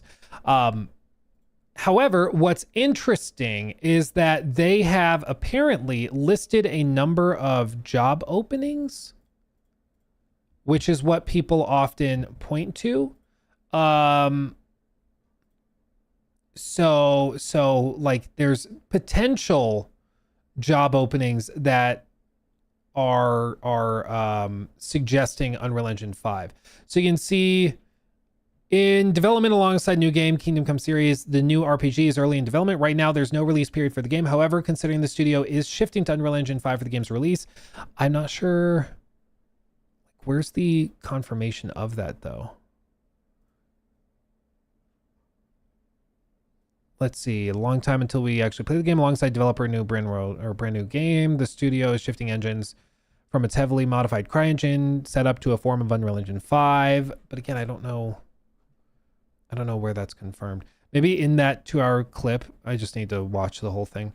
Let me just try searching the transcript. We'll see if they mention it in the transcript. Unreal. No results found. Okay. So I don't know. I don't know exactly what they're doing. But if they are using Unreal Engine 5, that could also be because they're deciding to move to third person, and maybe their engine, the CryEngine they've been using, is so optimized for first person that they're like, we want to do third person, so let's shift engines. We're like considering it. Let's just do it now. It also, let's be honest, is looking like a PlayStation 6 game. I don't think there's any shot it launches before 2028 or 2029. So because of that, if they were gonna do, like, they're at a crossroads where they can either continue overhauling their engine, the CryEngine stuff that they've done for next generation, or they could take this opportunity to move engines, which they've already been considering doing. So they might just bite the bullet. But yeah, I'm not sure. If they are in fact moving to Unreal, I think it significantly increases the chance that they're moving to or that they're going to do third person. If they're actually moving to Unreal, I think they're probably doing third person for that. Let's see. Gavin, thank you for the 5. Can we expect Can we expect next week's State of Play to finally top the State of Play from 2021, or should we tamper expectations? Trying to tamper my expectations. There's a lot of excitement around it. There's a lot of, dare I say, hype. And yeah, I think that it's probably going to be big. Like, I think expect maybe one big surprise. Call it good there. But like the fact that they are doing watch parties where Sony has rented out movie theaters in big cities where you can go and get tickets to sit in a movie theater to watch it. I don't think you do that if you know that the reveals are going to suck, you know, or if the reveals are going to be disappointing. I think you do that if you know you're going to blow people away. You know, I just get the feeling that there's something they're very proud of in this state of play. That could be intergalactic gameplay. It could be a reveal of Corey's next game. It could be something totally unforeseen, a splash screen Bloodborne remake, something like that. I just get the feeling that there's something big that's going to be there. GTA 6, it's possible. I just think for PlayStation, the danger of doing the GTA 6 trailer at their event is that it overshadows all of their stuff. You know, they'll make money with GTA 6 when it sells on PS5, absolutely. But is anybody going to be talking about Wolverine's new gameplay trailer if GTA 6 is? Like, if I'm, as a content creator, looking at what video I'm making first after that, it's probably the GTA 6 video, you know? And those videos will get pumped out and those streams get pumped out, and that dominates all of these algorithms that generate all of the hype and discussion around these game reveals and everything. So I think it would be like detrimental to PlayStation's overall portfolio if they had GTA there, especially when they could just tell Take-Two, we'll do a separate thing just for GTA a week after, 2 weeks after. Like, just do it that way. Furthermore, Strauss Zelnick has said that the marketing for GTA 6 is going to start in the summer. The summer doesn't start until June 21st. So I don't expect GTA 6 to be there. But I do expect something big. Something big. Wolverine gameplay, but it's only Mystique's stealth sections. Yeah, then when you complain about it, they tell you to suck it up, that they don't care. Dude, I hope Wolverine's really good. I really do. I really do. I am worried about the writing, though, because people forget how bad the writing was in Spider-Man 2. More people are aware of it now, but somehow that game very luckily and sneakily escaped the cringe revolution that kickstarted around then. It's fascinating. It's fascinating. But we'll see. We'll see. Either way, it's going to be entertaining. Either for the reason they intend or the reasons that they don't. But we'll see. That damn fridge. Yeah, the damn fridge. Let's see. King Argon, thank you for that. 7 months. Do you think Ubisoft should do more remakes like Assassin's Creed Black Flag Resynced, or just make more new games? Love the videos. Thank you for being here, my friend. I do think they are going to do more. It is easy money, frankly. They have a lot of classic games, and as a fan of like AC, if they remade Assassin's Creed 2 faithfully, I'm so there for that. At this point, dude, if they even just like remastered AC Unity and dude, Rogue would be awesome, but they probably don't do that. If they were to remake AC3, I think that could be amazing. Like, there's just so many games that they could do. Of course, 1 and Brotherhood and Revelation. Like, there's so many that they could do. I think it's just easy money. Money on the table. Yeah, remake Brotherhood. Ooh, can you imagine? I think you got to do the trilogy. If you're gonna start, go all the way through, you know? But anyway, I think they should and they will, because it just makes sense. John Bixby, thank you for the 10. Loving 007 used modern ideas for the overarching story, but kept true to what makes Bond an aura farmer. I still have to punish Pragmata and Lego, or punish. Well, that's Freudian slip. Finish Pragmata and Lego Batman. This is a good problem to have. Thank you, Luke. Thank you, my friend. And yes, 007, it makes it feel like it's set in 2026 without being like, you know, James constantly talking about student loans. It's just really well done. It's really, really well done. You know, IOI, they know what they're doing, man. They really do. The Mace of Spades, I think. Mace of Spades. Thank you for the membership, my friend. Silver Lightning, thank you for 26 months. Have you heard of Gamble with Your Friends? They sold 1 million copies in a week. Yes, I think I did. Is it the one I'm thinking of? Yeah, casino crawler is what they call it, where you and your friends share one bank account and a massive debt, gamble, buy sketchy items, make terrible decisions, climb ominous casino, lower your loan shark's daily quota in 5 minutes or face the consequences. Yeah, honestly, seems kind of fun. It's like a bunch of casino games, but you're playing with your friends. Yeah. I think I saw a clip of this on like TikTok. I'm going to keep this pulled up because I'm going to share this with my college buddies and we might play this tonight. I think we're going to do that. Wi-Fi time, Luke, will you be at Summer Games Fest? Yes, that is the plan. We will be at Summer Games Fest covering all of the games that they will have at the show and more.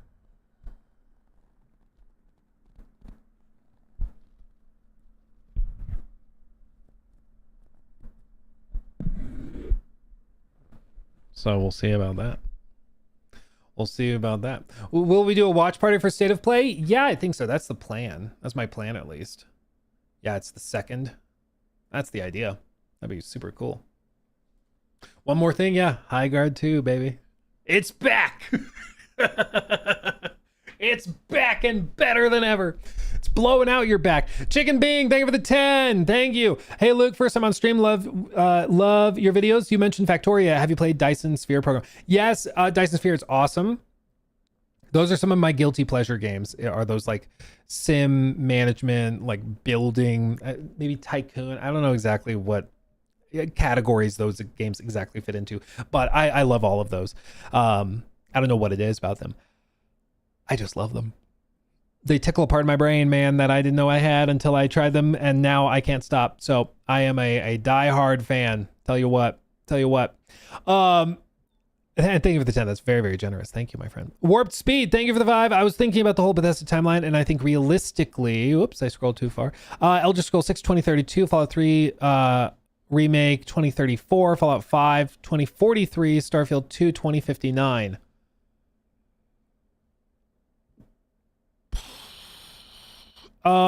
If Elder Scrolls 6 takes until 2032, man, that's unhinged, but never say never.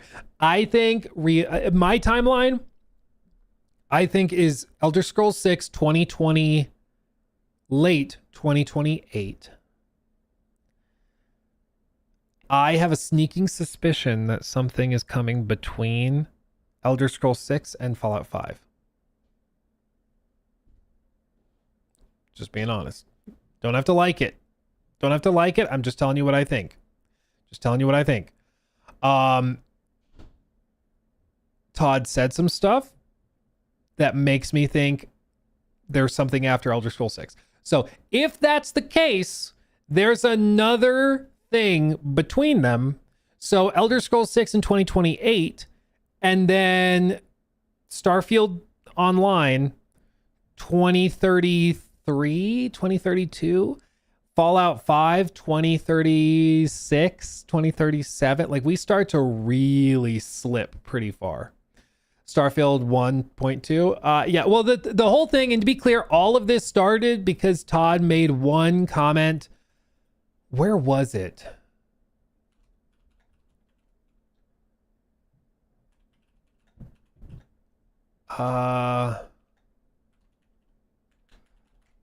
Where was it? 9 months ago, I made this video. 9 months ago. Release timeline, Fallout rumors, my theories. Okay, is this it? Oh, I just want to find the clip. Okay, show me Luke of the past.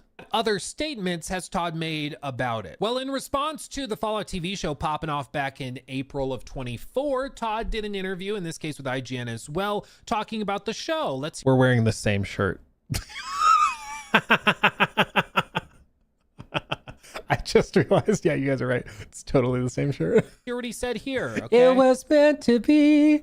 Todd, I want to switch gears a little bit and ask more about the games. We obviously know that Fallout 5 is in the works, but you have said in the past that the plan is Elder Scrolls 6 and then Fallout 5. Is that still the plan, or is there any chance that could change based on the interest from the show?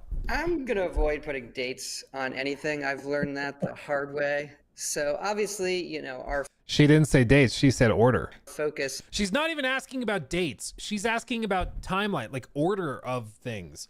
She's like, is it next? And he will refuse to say it's next. once more. He says, I don't want to put time like... It's weird. It's weird. There's another comment he made. Where is it? Where is it? Right here. Starfield thing in here. You've already committed to Elder Scrolls 6 is the next thing. You said it's in pre-production. And then last year when we talked, you said, yep, Fallout 5, I want to do that. That'll be next. That was more of like a general, it will clearly be after Elder Scrolls 6 at some point. Why would he say that? He had no problem saying that Elder Scrolls was after Starfield, but all of a sudden he doesn't want to say Fallout 5 is after Elder Scrolls. Why would he say that? You know what I'm saying? You know what I'm saying? So I just get the feeling that there is something that this little guy knows that he's not saying. It could be that they're weighing their options and he wants to stay flexible. And he's like, yeah, maybe we do Fallout 5 right after. Maybe we go and we want to do our own version of Fallout 76, but for Elder Scrolls. Or maybe we want to try our hand at Starfield again. Something like that. But I don't know, man. Like, it's a weird thing to say if it is in fact next, because he hasn't had a problem with saying this is next, because that's not committing you to a year. That's not saying it's going to launch in 2032 for sure. That's not what he's saying. We're not asking that. It's just, is that the next project? And he doesn't want to say that, which makes me think that there's something between. That there's Elder Scrolls 6, something, Fallout 5. That's all I'm saying. Is he losing the rights to Fallout? No, it's owned by Bethesda. Well, I think it's technically owned by ZeniMax, and then ZeniMax, because they own Bethesda, Bethesda has access to it. And it's basically Todd's IP. I mean, it's whatever. But that's really, really interesting. It's just, there's a lot of little weird things like that are mentioned that are strange.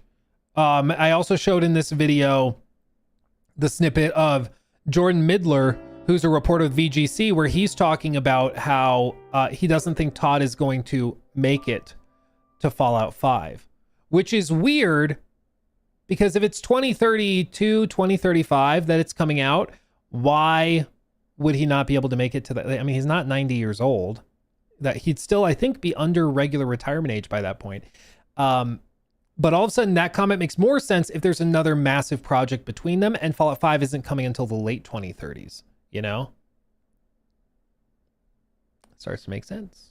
Starts to make sense that maybe something else is between them. So I hate to be that guy, because I know a lot of people are really hopeful that Fallout 5 is coming right after Elder Scrolls 6, but I just have a sneaking suspicion.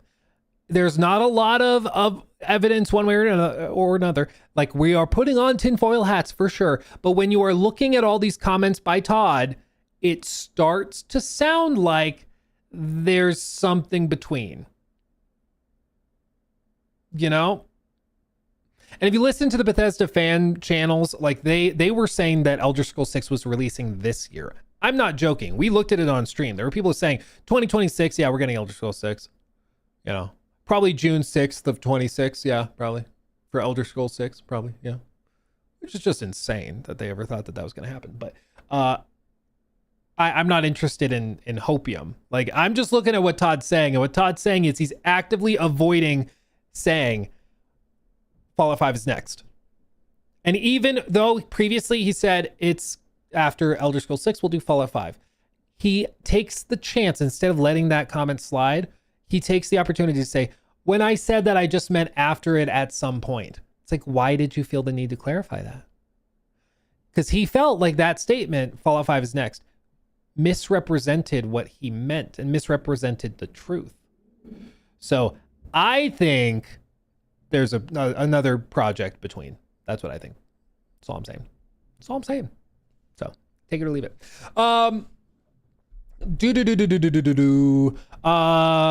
But yeah, again, thank you, Warp Space, for the super chat. Robbie the Sky, thank you for 13 months. Yo, Luke, gonna play Mina the Hollower tomorrow. The demo gave me Bloodborne vibes, and I love the movement. It's great. A great year for indies. Much love.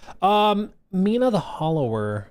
Is this the one I haven't? Oh, yes, this one. I don't know why I heard the name. I was like, which one is that? Yeah, it reviewed really well. This is that the game from the guys that did Shovel Knight, and looks really cool. It's like the perfect Steam Deck game. Like it's perfect for that. So yeah, I think I will get it. It'll probably be my my plane game while I'm flying out to LA. That probably makes sense. I don't know. Have they said how long it is? How big it is? Does anybody know? IGN gave it a 10. Oh no. Damn it. I thought it was going to be good. Insert IGN joke here. Crap, they like it. Edgar, thank you for that. 5. Hey Luke, due to adverse market conditions, I can't afford a 5090. You think you can give me a small loan of $5,000? Thanks in advance. Yeah, you just have to put your bank account details in your next super chat, and then I also need your social to verify. I'm kidding. Don't do that. Don't. I'm not being serious. I am not soliciting that information. We're joking. Okay, full stop. full stop. Perfect Steam game phrase did not age well. Steam Deck game, if you have one already and are not buying it. Are you doing the Inside Game Showcase later? I wanted to, but Mr. Romeo, my puppers, he has a bath scheduled. He has to, normally I'd be able to reschedule it, but he has the big floppy ears, and his ears need cleaning. So we gotta get in there and scrub them. Look at this guy. Look at this guy. This is him. I took this picture yesterday. Come on, focus, damn you. Come on, camera. Just focus. Look at that boy. Look at that boy. Oh, he's a good boy. What a good boy. Yeah, so he needs to get his ears cleaned, so I have to take him to the dog cleaners to do that. He got big. Yeah, dude, he's like 80 pounds. He's huge. But he's a good boy. He wears shoes. No, he likes to sit on shoes. I don't know why. You know how like cats like to lay on shirts and blankets and stuff? He likes to lay on shoes. I don't know why. I don't know why. Play the clip of him peeing on the carpet. Oh, dude, I forgot about that. I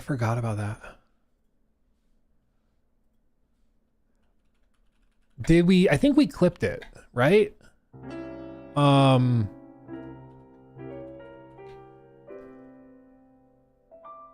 Did we not? Did we not? Apparently we did clip the candle bit. Dude, this is where the candle thing started. I forgot. Is there a reason why that candle? Genuinely very cool. But we also got a preview of 007 that we're going to talk about in a little bit here. We're going to do a segment on it. But do you want to see what he did? Do you want to see what he did? I don't remember the exact. Oh, here it is. Oh, it's the original 007 video. That's what started this all. Okay, so 1 point, actual backstory. Okay, you can verify this by looking at the time on my watch. At one point, I was filming the video, and it got to be 5 o'clock. At 5 o'clock, Nikki has to leave. My wife, Nikki, has to leave because she is in a musical, and she has to get to the rehearsal for it. So I take over the kids, and she goes off to rehearsal. I just don't think it's that big of a deal. Luke tried to drink his lit candle, thinking it was a tasty orange-flavored drink. Hold on. Oh, God. But he burned his lips and spilled wax on his shirt. So Luke changed his shirt, cleaned up the wax, and continued recording the video, and told his editor to just keep his mouth shut. Now after this, we got because I guess I never acknowledged it. I just like went right back. That's pretty funny. That's pretty good. That's pretty good. Yeah, I don't see the dog clip. Where did maybe we didn't clip it? Maybe we didn't. Can I search dog?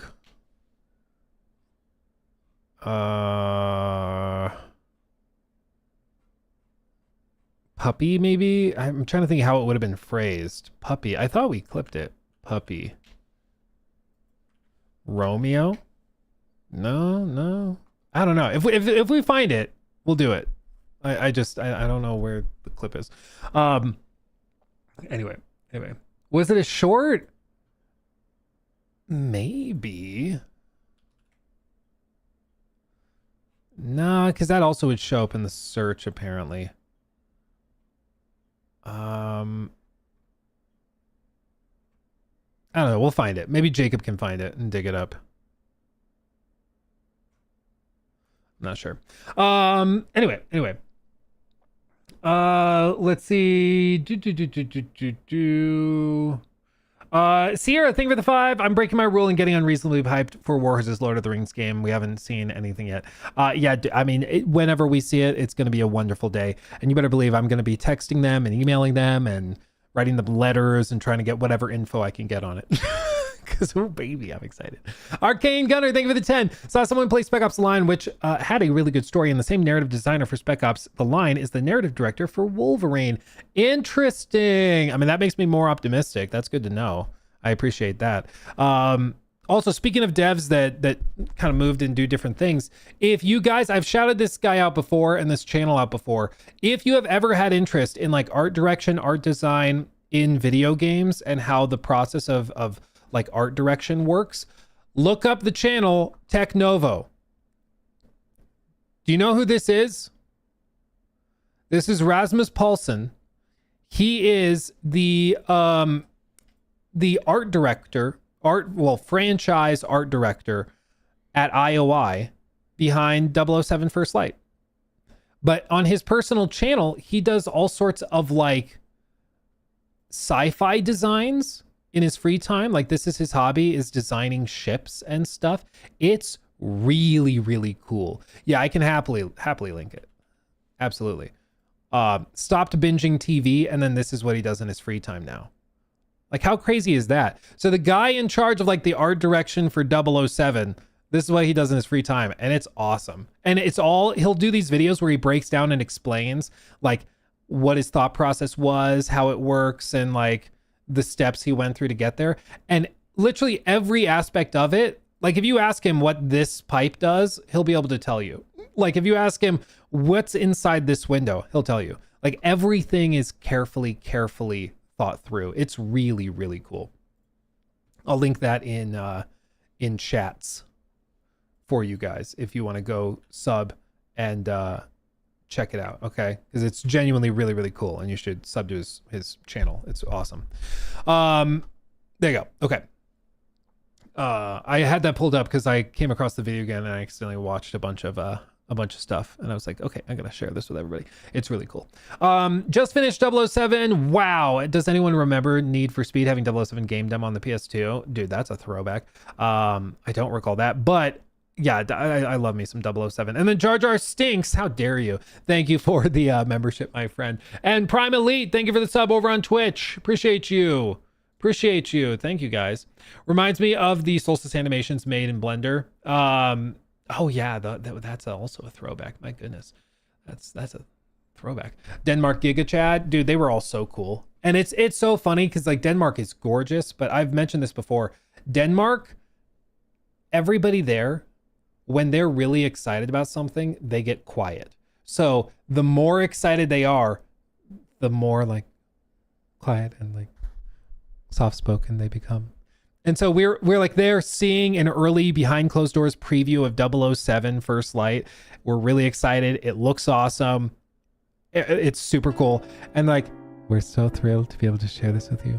It's something we've been working on for years, and we are genuinely over the moon to be able to show it to you guys today. It's like, it's just so funny because it's the polar opposite in other places I've visited. We're like, we are so excited to share this with you. Like it's just very, very funny how different it is. You know, just it's just funny. It's funny. Okay.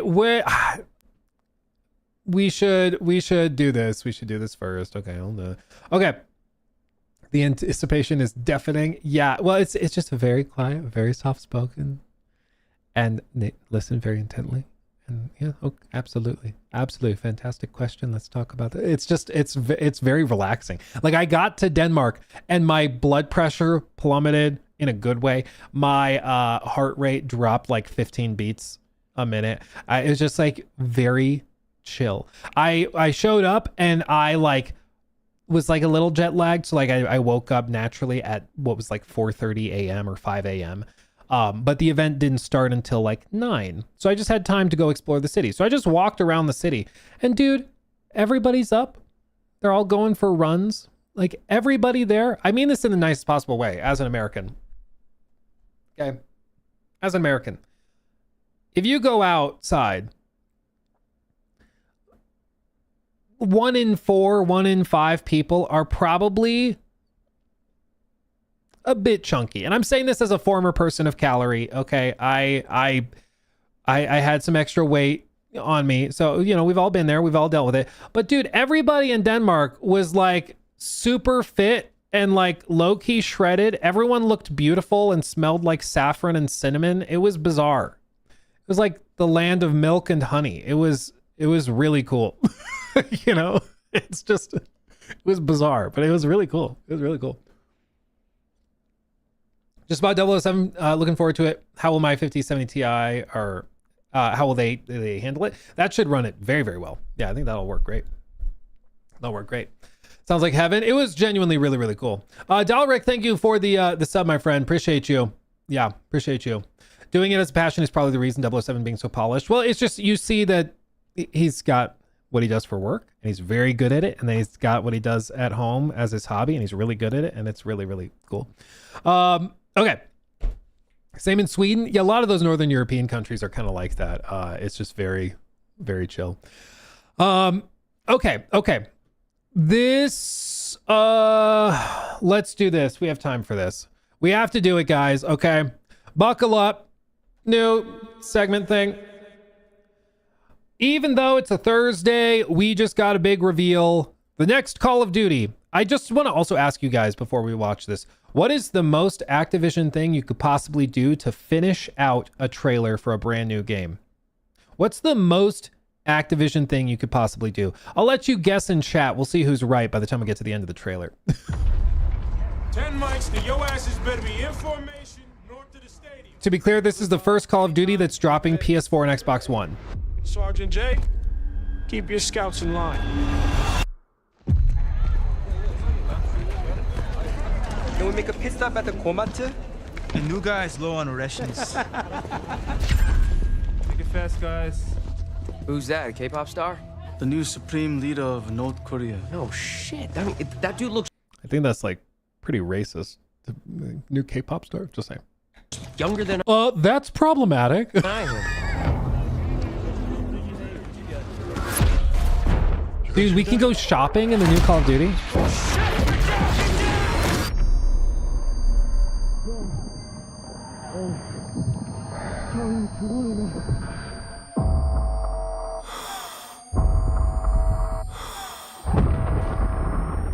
Sounds like me running.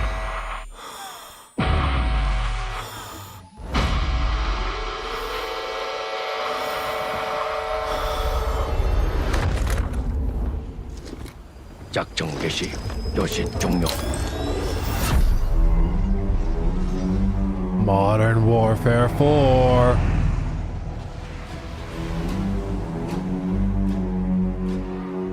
You're still a wanted man. Yeah, I know.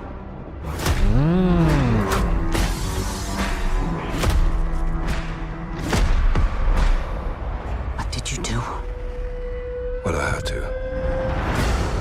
We make our own rules of engagement now. You are moving a weapon of war.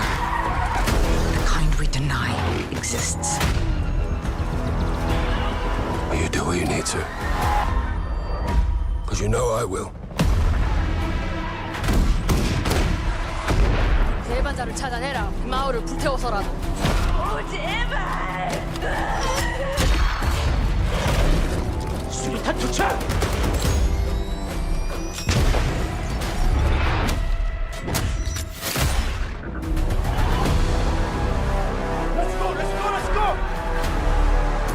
You're not ready. Tonight, we don't even get a choice.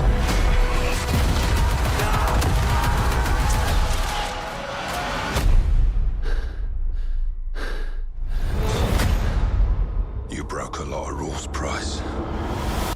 No more rules.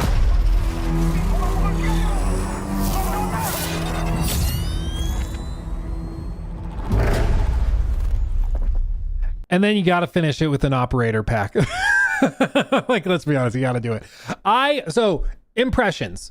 I like that it's more grounded. It's more gritty. There's no like weird psychological, like magical elements. They're not trying to be crazy and go all Alan Wake on it. As for narrative implications, I know some people are really excited about certain characters coming back in different ways. But I'm just going to be real. When it comes to Call of Duty campaigns, I think it is patently insane to get excited based off a trailer. Okay. Like, how many times have we been here before where people are like, that looks interesting. And then you get it. It's 2.5 hours long. It's total garbage. And people are like, if only we knew. It's like, guys, this is not the exception. It's the pattern, is that this is just how it works. You know, like, I understand that there's a lot of excitement, but this is literally the Call of Duty cycle, is that a trailer drops, people are like, oh, they listened. Even though they started making this 2 years ago before you made the complaint last year about things. So they didn't really listen. It's just, this is what it was going to be always. But people get excited. They get super thrilled. They eventually get the game. They try it. They're disappointed. 6 months later, the game sucks. The game's terrible. Next year's comes out and the same cycle repeats again. And when it sucks, they look back and say last year's game was actually really, really good. This is just how it always goes. I'm willing to be impressed and surprised, but I think what it is I'm tired, boss. I'm tired at this point. And seeing them finish the trailer with an operator pack advertisement, the Vault Edition, is just kind of wild. They immediately opened it up for pre-orders because, of course, beta early access, beta deployment bonus, Black Cell Season 1, Signature Weapon Collection, Special Forces Operator Pack, Hostile Alliance Operator Pack, Hunter Killer Operator Skin, beta early access. Okay. It is coming to Switch 2. So there's that. What's also interesting is I don't see any information on whether it's included. No. I thought maybe are they pulling like an Audible? Are they gonna throw it back into Game Pass or something? But no, I think they're sticking to their guns on that. So that's staying the way that it was previously revealed. But it's just, I like what I see, but I've also liked what I saw previously. And then it ended up being garbage. So I will wait until we actually get our hands on it and experience it. It is what it is. So you know, probably a lot of skepticism. I'm trying not to be cynical, but it's kind of hard not to be cynical, you know, with Call of Duty at this point, because it feels like every year it's the same mistakes over and over and over again, and then the cycle just repeats. So I'll believe it when I see it, but there you go. It's happening. Let's see. Meta, pre-order now and get the super duper black executive cool one of a kind 420 XXX make your friends jealous skin bundle. Literally, yeah. It also totally does not have a gameplay affecting advantage, but you have to buy it right now and it'll never be available again. Well, the great thing for that song sounds like Stratham's Wrath of Man. It's sick. I do like the edit was good when they edit on the beats. I do like that. Hype Not IQ, thank you for the 5. Luke, did you see the drama behind bricks and minifigs? As an avid Lego collector, I thought you would find it interesting. I am not familiar. Oh wait, no, is this that robbery, the big robbery that happened? Yes, I watch Reckless Ben stuff. I love the stuff he did with McCamey Manor and Scientology. He does really, really good like investigative videos and stuff that are actually really entertaining at the same time. So yes, I am familiar with that. It's crazy. Maybe we'll do a reaction to it or something. That could be fun. Christopher, thank you for the 5. Even if this new Call of Duty is a return to form and ends up being good, going toe to toe with GTA 6 is a fight they won't win. Call of Duty couldn't even beat Battlefield 6. I do think launching, I mean, they're what was it, October 23rd? Yeah. That's, to be fair, that's a month, just a little under a month before GTA 6. It's kind of the only time they could have gone. I think they would have done November if they thought they could go toe to toe, but a month beforehand is probably a decent timing, honestly. Like they were never going to delay it. I mean, let's be real. They were never going to go like January. They had to put it there. So that's just how it's going to be. Let's see. And then, I just read that one. Leo, thank you for that one. Hey, Luke, is a Mini Air 8 Micro ATX mid-tower case too small for a Micro ATX AM5 motherboard with AMD Ryzen 58? Will it be good for next gen? I'm not sure. Put it in PC part picker. See if it fits. Look up videos of it, but I'm not familiar with that case, so I don't know. I don't know. But yeah, 5080 should get you good for next gen. I think that'd be great. But I'm not sure about that case. I don't know. So if I told you an answer, I'd just be guessing, frankly. You know. Just make sure you don't do this. So for now I am just playing one game and it started to do weird noise. And it's getting pretty hot, so yeah, it might explode, but maybe not, maybe it just burned down. This is what I am thinking, so we just gonna to see. So for now, so as long as your setup isn't like this, you should be okay. He has got a water bottle melted onto the CPU, and then he's just got water poured in it. And I guess he just puts ice cubes in it when it gets too hot.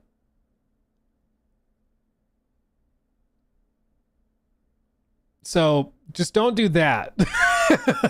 Just don't do that, okay? Please. Please don't. Can we not? Please. Just don't do that. Honestly, I'm amazed that it's working. Like that, it's almost more impressive than if he built a really nice setup and it was working. Like that, honestly, I'm more impressed by that. That's just genuinely cool.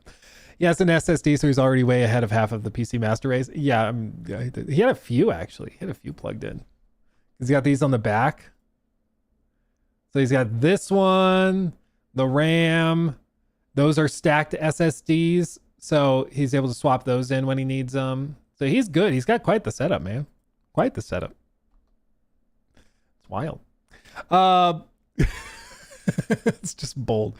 Yeah, tell AI to do this. I dare you. Yeah, this is why I love TikTok, because every once in a while you'll get one of these videos and you're just like, what?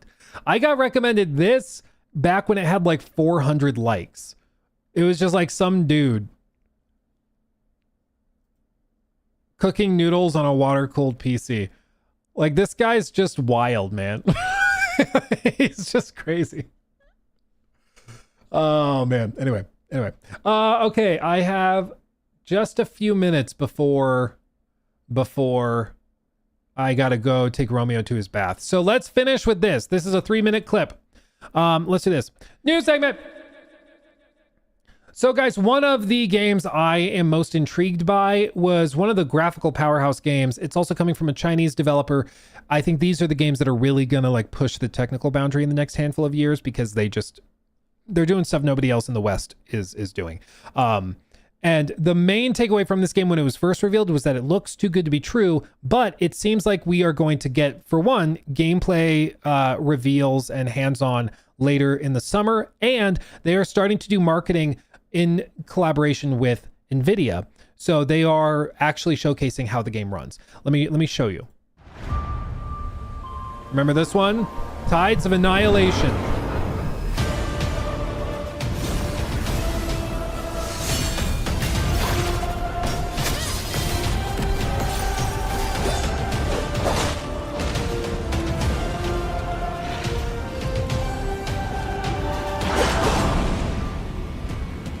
大家好，我是湮灭之潮制作人。Honest question, what's easier? Is it easier if I read what he's saying, or do you want to just read it? I never know. I never know. I am Kung Fu, the producer of Tides of Annihilation. After the release of our Break the Mirror gameplay trailer, we received numerous messages. Oh my god, he talks too fast. And supportive feedback. While many were asking for updates about the game, another subject that everyone cares about is the game's technical performance, which is true because it looks so good, but there were still some hitches and stutters occasionally. Like there was the one part where like the map flipped upside down and they fought like in the air on the side of the library wall. Super cool, but it like was a little sluggish, you know? His name is Kung Fu. That is kind of badass, I'm gonna be real. Yeah, how does it run? How do you do? Just how? How do you do this? This is crazy. As a single-player action-adventure game, to ensure players get the best possible experience and to maximize our vision for Tides of Annihilation, we have entered into a deep technical partnership with Epic and major chip partners to complete intensive rounds of technical optimization.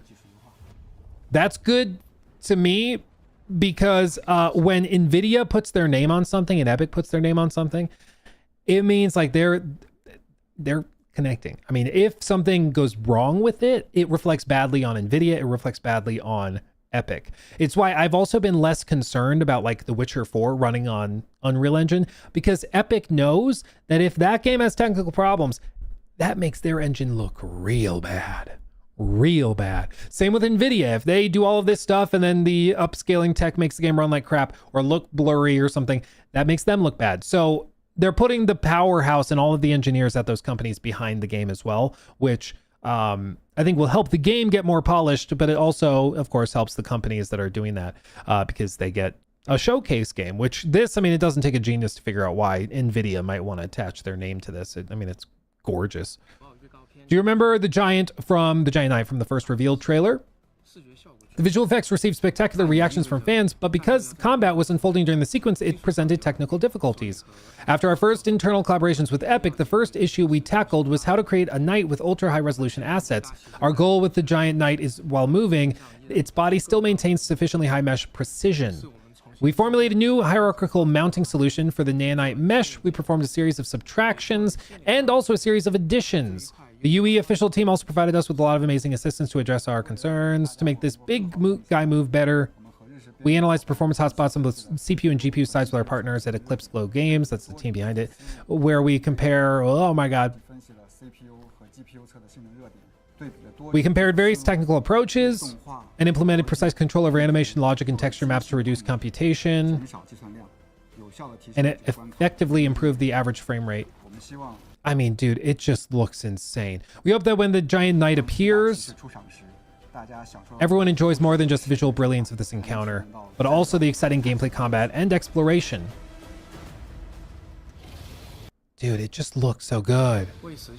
To achieve a gaming experience, good gaming experience across hardware, we also have had in-depth communication with NVIDIA. In addition to implementing technologies such as super resolution and path tracing, we also asked them to provide more detailed performance analysis, and we will conduct joint optimizations on the driver level in the future. Meanwhile, Tencent also provided some technical help, and also through our multi-party collaboration, we have also optimized several important graphic details, including seamless cutscene transitions, visual realism of class simulation, and the addition of character facial animation, or improvement of it. Thanks to the support of our partners, we are confident the optimizations in our games are much more solid, solid. Finally, we have a new announcement to make. This summer, we will bring the game's first hands-on event, and registration will be open to all players. Please follow us on our socials, blah, blah, blah. I think this is how you handle it. Like the primary piece of feedback from Tides of Annihilation was that it looks so good. I just hope it runs well. Because like the fact that you could be playing this game on a console is insane. Like what? It's just outrageous. And I think that they saw like there were a couple of frame drops, but did you see that transition? Look, it divides the map and then shifts the map and alters it completely. The whole background changed and loaded in anew, all while combat and everything is happening.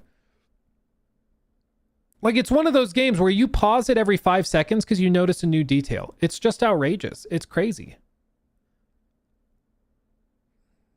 But like, this is what some of these Eastern devs are doing. And you compare it to what you're getting from, like, you know, even some bigger studios like EA with Dragon Age, or what you're getting from Ubisoft or whatever. Like, it just is outrageous. It's crazy. And these are technically the first games like this that are being made. Like, a lot of these Chinese studios and talent, they've never tried to break into the Western, like, first single player narrative space. They just haven't done that before. And so these are like the pioneers. Imagine what they'll be like in 5 to 10 years when they're on their sequels or second or, you know, third game. Like, can you imagine? Game name, this is Tides of Annihilation is what it's called. It's like a retelling of the Arthurian legend and everything. It's really cool. And then they're just like, yeah, let's make it even crazier.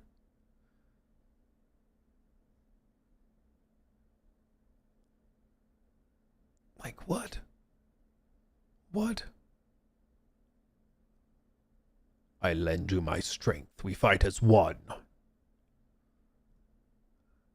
It's crazy. Dude, the flair is just off the charts. It's just crazy. And when you add this together with like S-Game, who are making Phantom Blade Zero, or the guys Game Science, who are doing, of course, Black Myth and that franchise. It's just crazy. And this doesn't even mention some of the other guys like Blood Message. These guys, like, that are doing what seems to be sort of a God of War inspired game. I'm telling you, I'm not joking when I say in 5 years, a lot of the biggest games and biggest developers you're talking about and that you'll be considering are going to be coming from Eastern studios and Eastern publishers, because they just are, they're playing on a level that a lot of Western companies are struggling to keep up with. It's crazy. It's crazy. But competition is good, because if these guys are doing this and they're dropping games like this, it's going to force the other companies to put up or shut up, you know? Put up or shut up. So get ready for that. It's like anime on crack. We can only hope. I'm so here for it. So we're going to keep an eye on that. It sounds like they're going to be, he said it's going to open to all. So it sounds like they might even be doing like a public demo, which would be awesome. So I'm so here for it. Yeah, China's coming. Watch out. Yeah, exactly. Okay. Jamie's, thank you for that super chat, or for that sub rather. Thank you for that. And then Leo, thank you for that one. I read that one about the case size. Yes, I did read that one. Okay. Fam, much love. I gotta go take Romeo to his bath, so we gotta go do that. Don't forget, doggy treats after his bath. He gets a free treat and a bandana after his bath, and they put puppy cologne on him, so he comes back home smelling like cocoa butter. It's very cute. Okay, much love, guys. I will see you soon. I might stream. I feel like something was happening tomorrow. I don't remember. I might be here tomorrow. I might wait till Monday. I'm not sure. Or I guess Tuesday, because the PlayStation State of Play is going to happen. But either way, I will see you soon, okay? Much love. I will see you guys soon. Hugs and kisses. Bye-bye. Mwah.